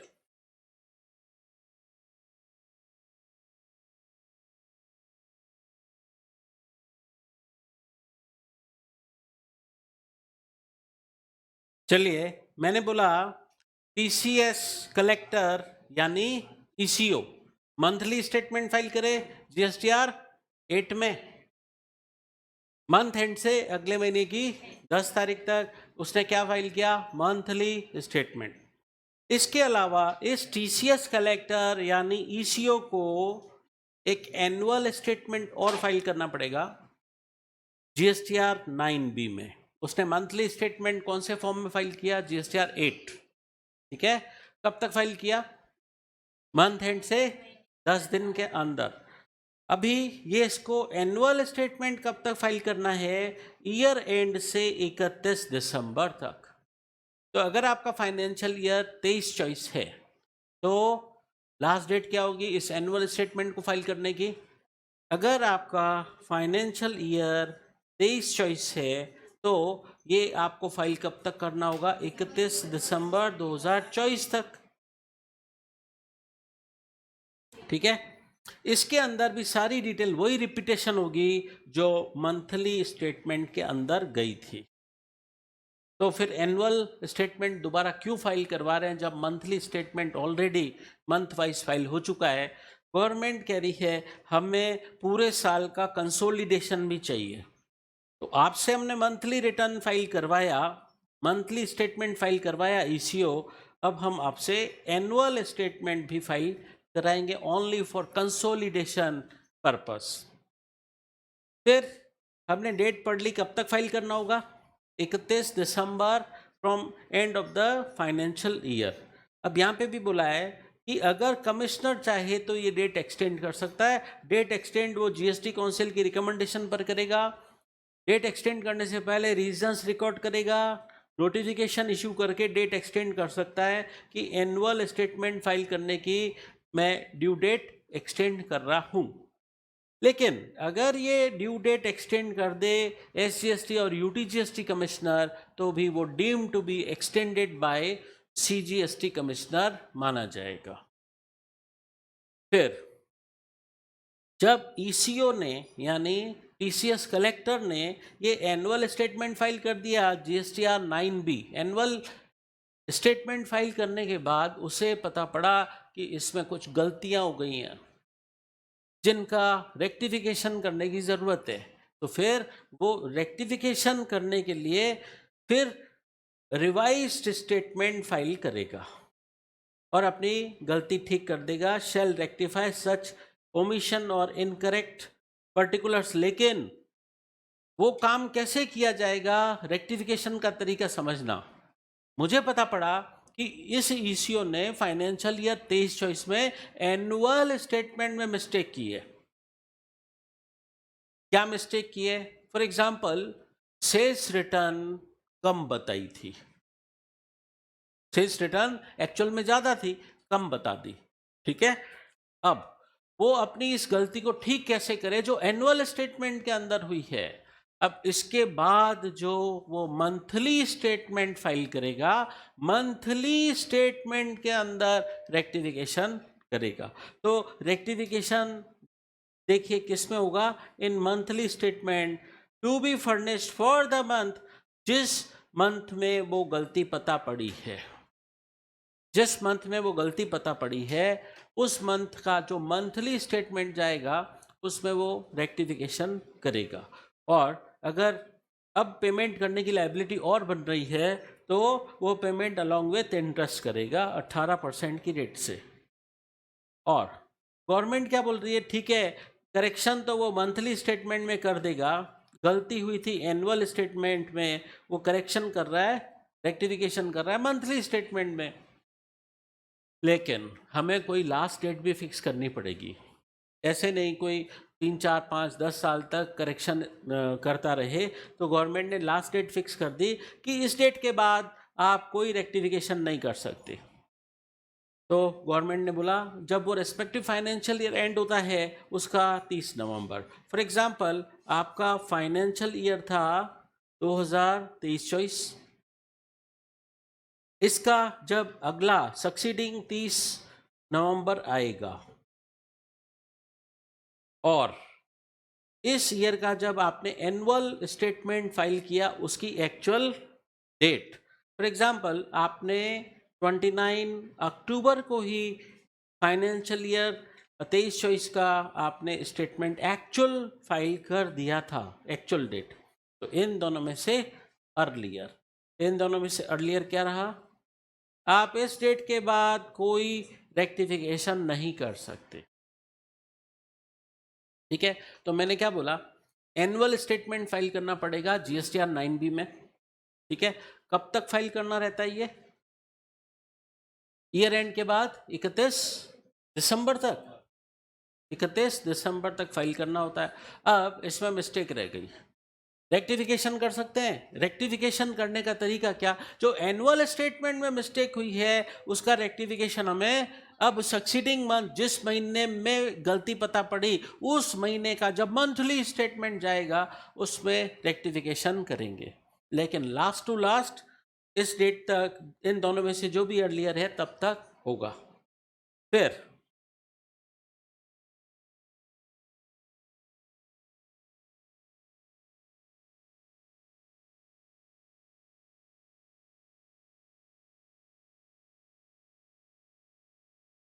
एक मिनट,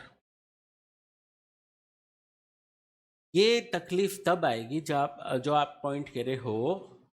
वैसे ये कब तक फाइल हो सकता है, 31/12/24 तक, ठीक है। वो तो लास्ट डेट है, वो तो लास्ट ड्यू डेट है। मना किया है गवर्नमेंट ने कि 31 दिसंबर की हमने तारीख फिक्स की है, तो 31 दिसंबर को ही फाइल करना, या पहले भी कर सकते हो।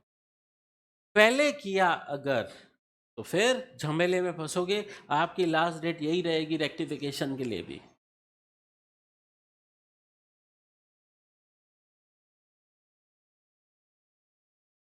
नहीं, आपको 23, इनका कहना है 23-24 के एनुअल स्टेटमेंट में मेरे को मिस्टेक पता पड़ी कब, जनवरी 25 में। आप रेक्टिफिकेशन नहीं कर सकते। फिर बताइए, जिसका टीसीएस कलेक्ट हुआ, किससे कलेक्ट किया, ईसीओ ने, सप्लायर से, तो सप्लायर को उसकी क्रेडिट मिलेगी, लेकिन ये क्रेडिट उसके कहाँ चली जाएगी, इलेक्ट्रॉनिक कैश लेजर में चली जाएगी, ठीक है। फिर पॉइंट इसका सबसेक्शन 12, इस सबसेक्शन 12 में क्या बोला, एनी अथॉरिटी इस ईसीओ को नोटिस दे सकती है जो डेप्यूटी कमिश्नर से कम रैंक का नहीं हो। इसका मतलब वो अथॉरिटी, वो ऑफिसर या तो डेप्यूटी कमिश्नर हो या उससे अपर रैंक का ऑफिसर हो, वो इस ईसीओ को नोटिस दे सकता है, चाहे इस ईसीओ के अगेंस्ट प्रोसीडिंग्स चल रही थी या नहीं चल रही थी। इस ईसीओ को नोटिस देकर इससे क्या इन्फॉर्मेशन मांगी जा सकती है कि हमें डिटेल दो। तो इसका मतलब जीएसटी अथॉरिटी इस ईसीओ को नोटिस दे सकती है कि हमें आपसे कुछ इन्फॉर्मेशन चाहिए। क्या इन्फॉर्मेशन चाहिए, कि आपके थ्रू किन किन सप्लायर्स ने क्या सप्लाई की है। वो तो ठीक है, वो मांगा ही जा सकता है। अब एक खास बात और देखिए, ये बात तो ईसीओ खुद रिटर्न में बता ही रहा है कि मैंने क्या सप्लाईज दी, किन किन सप्लायर्स के लिए सप्लाई दी, तो ये तो वो बता ही रहा है। ऑफिसर भी मांग सकता है, लेकिन पॉइंट नंबर बी ध्यान से सुनो। मैं ऐसा सप्लायर हूं जो ईसीओ के थ्रू सप्लाई करता हूं, ठीक है। फॉर एग्जाम्पल, मेरे पास ज़्यादा प्लेस नहीं है, स्पेस नहीं है, मैं अपना माल नहीं रख पाता, तो मैंने ईसीओ के साथ टाई अप कर लिया, ईसीओ के गोडाउन में मैं अपना माल रखता हूं, और कस्टमर इस ईसीओ की वेबसाइट पर आकर मुझे ऑर्डर दे देता है। कस्टमर ने मुझे ईसीओ की वेबसाइट पर आकर ऑर्डर दिया, मैंने ईसीओ को बोला ये माल आपके पास ही पड़ा है, आप अपने ही गोडाउन से रवाना कर दो कस्टमर को, ठीक है। अब बताइए, इस सिचुएशन में मैं जो सप्लायर हूं, मुझे रजिस्ट्रेशन कराते वक्त वो ईसीओ का प्लेस ऑफ बिजनेस मुझ सप्लायर को अपना एडिशनल प्लेस ऑफ बिजनेस बताना पड़ेगा या नहीं। मैं सप्लायर जब रजिस्ट्रेशन कराऊंगा तो ईसीओ का बिजनेस प्लेस अपना एडिशनल प्लेस ऑफ बिजनेस बताऊंगा, ठीक है। रजिस्ट्रेशन सर्टिफिकेट जो होता है उसके अंदर दो तरीके के प्लेस ऑफ बिजनेस होते हैं, एक तो प्रिंसिपल प्लेस ऑफ बिजनेस और एक एडिशनल प्लेस ऑफ बिजनेस। अगर ईसीओ के गोडाउन से मैं सप्लायर सप्लाई करवा रहा हूं कस्टमर को, तो फिर वो ईसीओ का जो प्लेस ऑफ बिजनेस है मुझे सप्लायर को अपने रजिस्ट्रेशन सर्टिफिकेट के अंदर एडिशनल प्लेस ऑफ बिजनेस के तौर पे बताना पड़ेगा। तो ये बात ऑफिसर आपसे पूछ सकता है कि क्या कोई ऐसा कोई सप्लायर है जो आपके थ्रू सप्लाई कर रहा है और वो आपका गोडाउन और वेयर हाउस यूज कर रहा है, और क्या उस सप्लायर ने आपके प्लेस ऑफ बिजनेस को एडिशनल प्लेस ऑफ बिजनेस बता रखा है क्या, इसकी डिटेल ऑफिसर मांग सकता है और इसके लिए वो नोटिस इशू करेगा। ठीक है, ऐसा नोटिस आने पर ईसीओ को जब ये नोटिस सर्व हुआ तो नोटिस सर्व होने की डेट से 15 दिन के अंदर वो डिजायर्ड इंफॉर्मेशन उस ऑफिसर को फर्निश कर दे, मतलब नोटिस की कंप्लायंस कर ले। फिर अगर वो इंफॉर्मेशन नहीं देता है, नोटिस आने के बाद भी इंफॉर्मेशन नहीं दे रहा है, तो उस पर पेनल्टी लगेगी 25,000।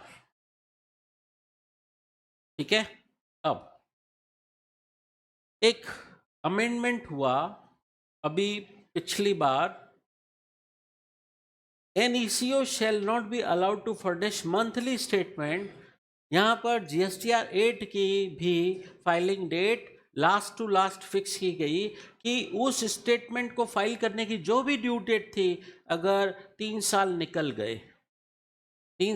गए, जीएसटीआर 8 की फाइलिंग की ड्यू डेट निकलने के बाद 3 साल और निकल गए, तो आप ईसीओ उस साल का उस महीने का जीएसटीआर 8 फाइल ही नहीं कर पाओगे अगर आपके 3 साल निकल गए। मतलब मंथली स्टेटमेंट फाइल करने की जो भी ड्यू डेट थी तब तक फाइल करना ही था, लेकिन लेट हो गए तो कितना लेट होना अलाउ है? गवर्नमेंट कह रही है ज़्यादा से ज़्यादा 3 साल तक आप मंथली स्टेटमेंट लेट फाइल कर देना, लेकिन 3 साल निकलने के बाद हम आपको फाइल करने नहीं देंगे। ठीक है, तो गवर्नमेंट ऐसा रिस्ट्रिक्शन लगा सकती है, गवर्नमेंट के पास पावर है। लेकिन अगर ईसीओ स्पेशल रिक्वेस्ट करे कि नहीं 3 साल बाद मुझे फाइल करने दो आप, तो फिर जीएसटी काउंसिल की रिकमेंडेशन पर उसको 3 साल बाद भी ये रिटर्न फाइल करना अलाउ किया जा सकता है। ठीक है, फिर अब आइए कुछ जनरल बातें समझते हैं, और इन दोनों ही एग्जाम्पल का टाइटल लिख दीजिए नो टीसीएस। इन केसेस में टीसीएस कलेक्ट नहीं करेगा ईसीओ। पहला केस, मिस्टर एक्स एक सप्लायर है जो ओन प्रोडक्ट सेल कर रहे हैं through a website hosted by him. ठीक है, तो वो अपने ओन प्रोडक्ट सेल कर रहे हैं अपनी इस वेबसाइट से, होस्टेड बाय हिम। बताइए ये ईसीओ माने जाएंगे या नहीं?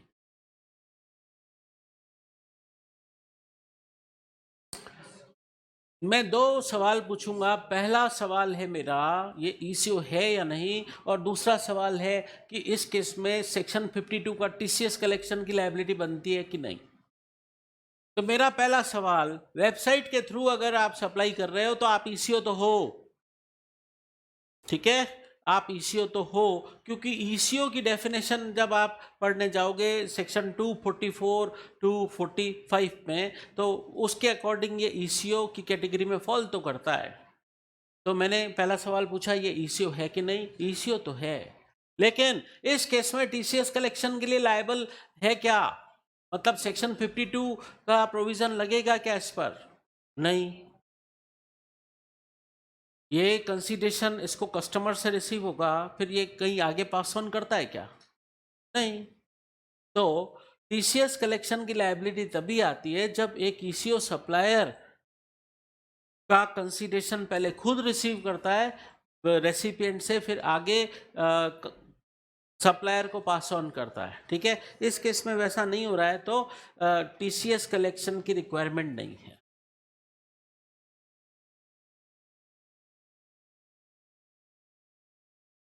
हाँ, for example Excel Academy online classes provide कर रही है, तो एक्सेल एकेडमी भी ईसीओ हुआ, ईसीओ की डेफिनेशन के हिसाब से, लेकिन सेक्शन 52 का टीसीएस एप्लीकेबल नहीं होगा। ठीक है, अब मुझे बताइए अगर कोई अपना ही प्रोडक्ट वेबसाइट के थ्रू सेल कर रहा है, तो बताइए वो नॉर्मल वाला जीएसटी एप्लीकेबल होगा कि नहीं?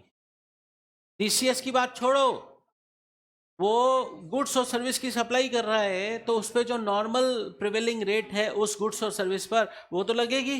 तो this transaction shall be liable to GST at prevailing tax rate. पहला केस ये हमने देखा, इस केस में टीसीएस नहीं। फिर दूसरा केस, मिस्टर ए अलग अलग वेंडर से माल परचेज करता है और फिर अपनी ओन वेबसाइट के थ्रू सेल करता है और बिल भी अपने नाम से काटता है। अलग अलग वेंडर से माल परचेज किया, अपनी वेबसाइट पे आए, अपने ही बिल से बेच दिया, मतलब ईसीओ भी हम ही है, सप्लायर भी हम ही है। जहां पर ऐसा केस होगा कि ईसीओ और सप्लायर एक ही व्यक्ति है तो कंसीडरेशन पास ऑन होने की बात होगी क्या? नहीं होगी। तो कंसीडरेशन पास ऑन होने वाली बात पर ही टीसीएस की एप्लीकेबिलिटी है, तो इस केस में भी टीसीएस एप्लीकेबल नहीं होगा। टीसीएस तो एप्लीकेबल नहीं होगा, लेकिन फिर ये सवाल, ये ईसीओ है कि नहीं? ईसीओ तो है, टीसीएस की बात नहीं होगी। लेकिन मेरे को एक बात बताइए, ये अलग अलग वेंडर से जब परचेस कर रहा है, परचेस के बिल में जो जीएसटी लग के आ रहा है उसकी इनपुट टैक्स क्रेडिट इसको मिलेगी कि नहीं? और अपनी वेबसाइट के थ्रू जो माल सेल कर रहा है उस पर आउटपुट टैक्स बनेगा कि नहीं? और उस आउटपुट टैक्स के पेमेंट में वेंडर से जो माल लिया, परचेस के बिल में जीएसटी लग के आया, उसकी क्रेडिट आउटपुट टैक्स के पेमेंट में यूज कर सकते हैं कि नहीं? कर सकते हैं। फिर common points for TDS TCS. मेरे को एक बात बताइए, क्या टीडीएस डिडक्टर और टीसीएस कलेक्टर को कंपल्सरी रजिस्ट्रेशन के प्रोविजन सेक्शन 24 एप्लीकेबल है या नहीं?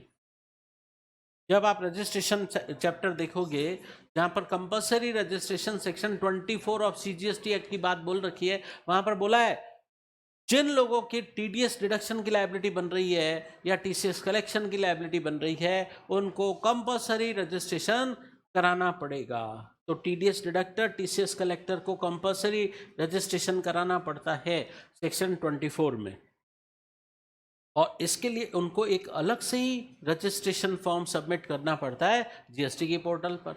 वो नॉर्मल रजिस्ट्रेशन की एप्लीकेशन फाइल नहीं कर सकते।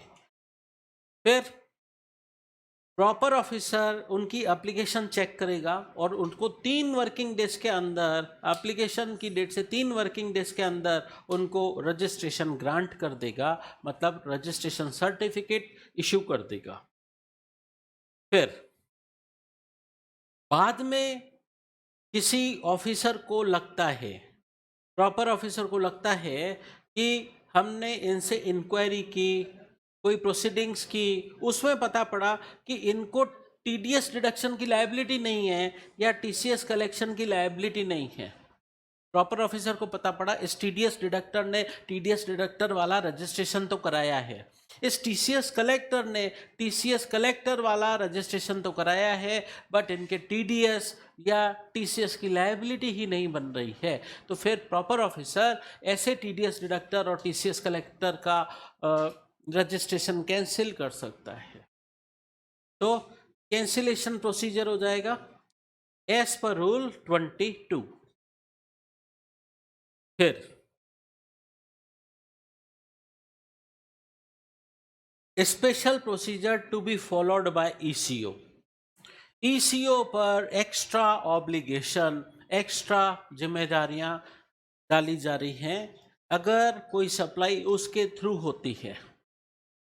किन केसेस में? पहला केस, ऐसा कोई सप्लायर जो ईसीओ के थ्रू सप्लाई तो कर रहा है बट उसको रजिस्ट्रेशन से एग्जेम्प्ट किया गया था, इसलिए उस सप्लायर ने जीएसटी कानून में रजिस्ट्रेशन नहीं कराया, बट वो ईसीओ के थ्रू सप्लाई कर रहा है। किसकी? गुड्स की। मेरे को एक बात बताओ, रजिस्ट्रेशन चैप्टर में हमने ऐसी कोई बात पढ़ी थी क्या कि गुड्स की सप्लाई कर रहे हैं आप, ईसीओ के थ्रू कर रहे हैं, लेकिन आपको जीएसटी में रजिस्ट्रेशन लेने की जरूरत नहीं पड़ेगी, एक एनरोलमेंट नंबर लेना पड़ेगा। पढ़ा था ऐसा कुछ? पढ़ा था ऐसा? तो उसी से ही ये पॉइंट कनेक्टेड है।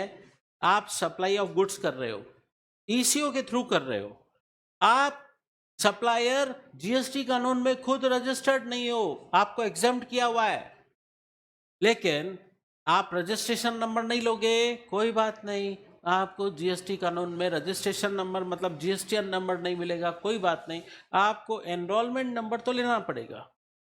पढ़ा था ऐसा कुछ? तो किसमें पढ़ा था? रजिस्ट्रेशन चैप्टर में पढ़ा था। फिर ईसीओ इस केस में टीसीएस कलेक्ट करेगा कि नहीं? अब प्रैक्टिकली सोचो, आप मान लो मैं ईसीओ हूं और आप सप्लायर हो, आप अपने कस्टमर को मेरे थ्रू सप्लाई देते हो और आप जीएसटी कानून में रजिस्टर्ड नहीं हो, आपका जीएसटीएन नंबर नहीं है बट एनरोलमेंट नंबर है, ठीक है? एनरोलमेंट नंबर है, बताइए, मेरे को जैसे ही आपका कस्टमर मुझ ईसीओ को पैसा देता है, मैं आप सप्लायर को पास ऑन कर देता हूं, मैं आपका टीसीएस कलेक्ट करूं क्या? मैं अगर आपका टीसीएस कलेक्ट करूंगा भी तो आप अनरजिस्टर्ड हो, आपको क्रेडिट मिलेगी नहीं। आप अनरजिस्टर्ड हो, जीएसटी की पोर्टल आपके लिए electronic cash ledger, credit ledger कुछ मेंटेन नहीं करती, तो बताइए इस सिचुएशन में मैं आपसे टीसीएस कलेक्शन करूं कि नहीं करूं? नहीं करूं, कारण सप्लायर अनरजिस्टर्ड है। अगर मैं टीसीएस कलेक्ट कर भी लूंगा तो आपको क्रेडिट नहीं मिलेगी।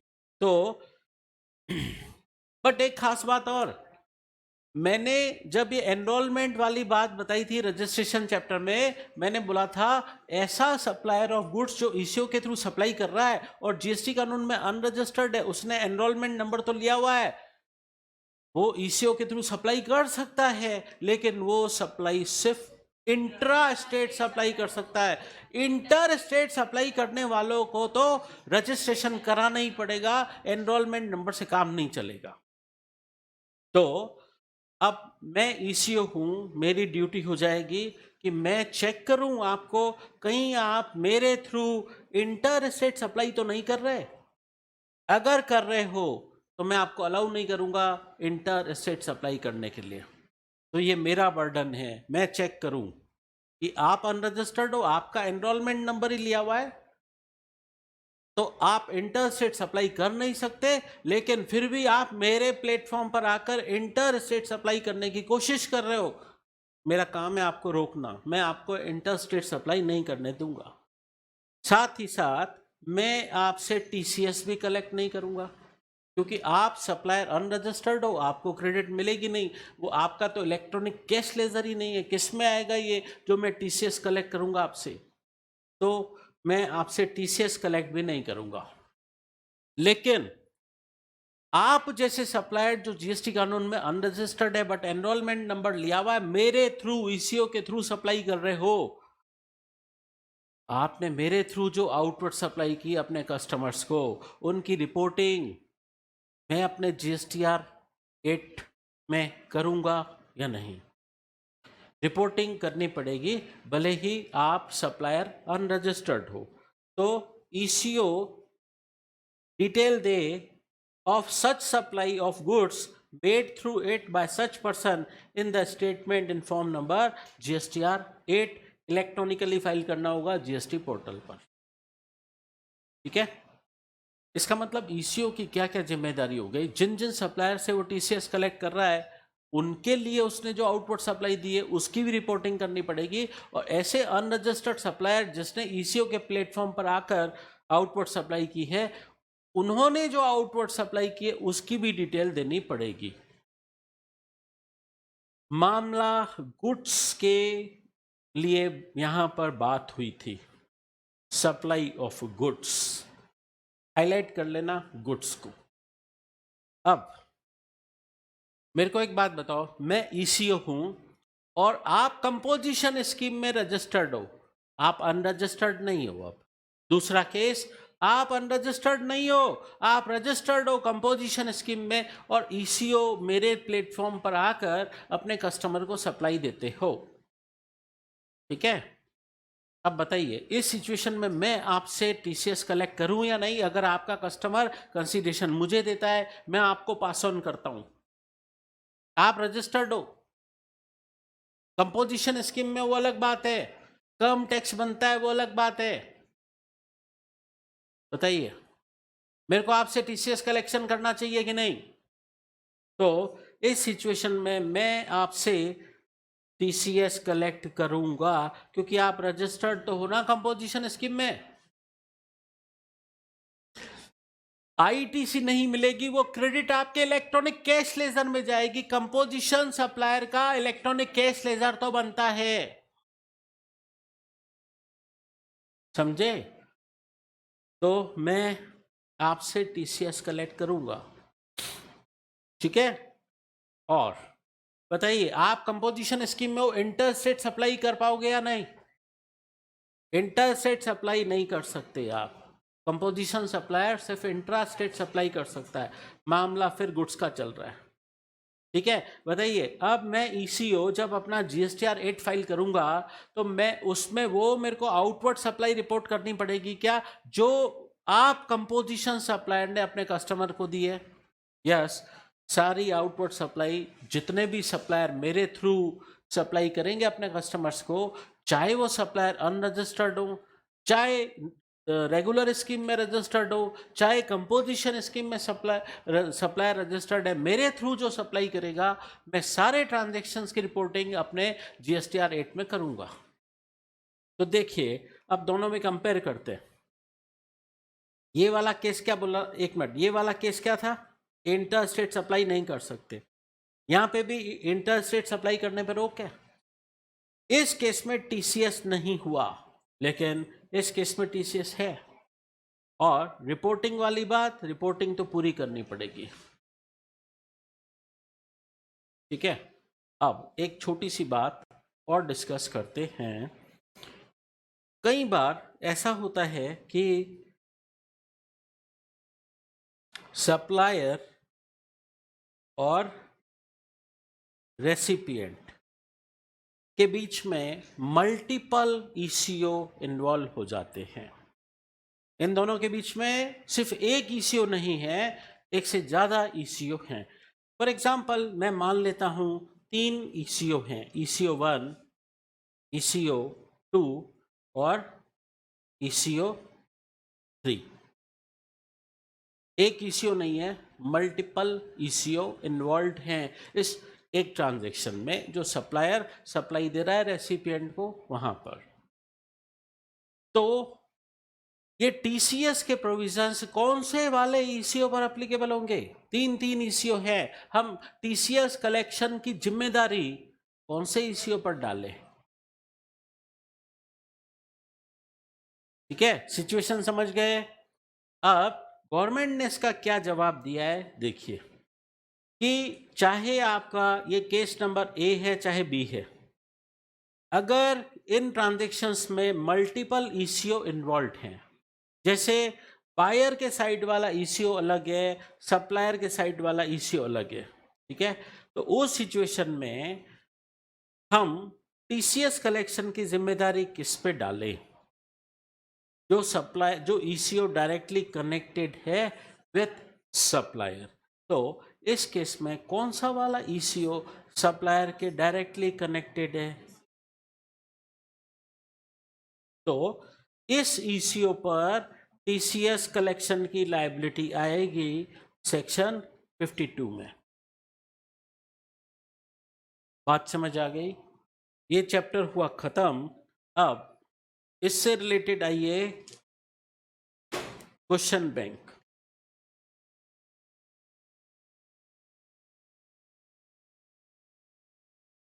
नहीं, बाकी के लिए तो है ही है, बाकी सारे पॉइंट्स के लिए टीसीएस की लायबिलिटी है। वो स्पेशल केस थे। स्पेशल कैसे केस थे? रेगुलर स्कीम वाला है तो कोई दिक्कत नहीं। कोई बोले मैं तो कंपोजिशन स्कीम वाला हूं, कोई बोले मैं तो अनरजिस्टर्ड हूं सप्लायर, जो डायरेक्टली कंसर्न है सप्लायर साइड, वो लायबल होगा। अब क्वेश्चन नंबर निकालिए, एक ही क्वेश्चन है और मैं बता दूं, ये जो क्वेश्चन है मैंने मई 24 की जो आरटीपी आई थी, मई 24 की आरटीपी का क्वेश्चन है, ठीक है? फटाफट पढ़ लो, जवाब आप देना। Ramlala Enterprises, registered in Delhi, is engaged in supply of interior decoration services to Andhra Bhavan located in Delhi. ठीक है, सप्लायर कौन है? रामलला एंटरप्राइजेस, और रेसिपिएंट कौन है? आंध्र भवन located in Delhi. Service contract दोनों के बीच में हुआ, किस बात के लिए? इसके लिए कॉन्ट्रैक्ट हुआ with the government of Andhra Pradesh. मतलब रेसिपिएंट कौन है? आंध्र प्रदेश, मतलब स्टेट गवर्नमेंट का ऑफिस। ठीक है, तो ये आंध्र भवन कौन है? स्टेट गवर्नमेंट आंध्र प्रदेश का ऑफिस है। ठीक है, इनको सप्लायर ने कितनी वैल्यू की सप्लाई दी? कॉन्ट्रैक्ट वैल्यू थी। ये contract value inclusive of GST है, 15.5 लाख। ठीक है, और पेमेंट ड्यू हो चुका है अक्टूबर 23 में।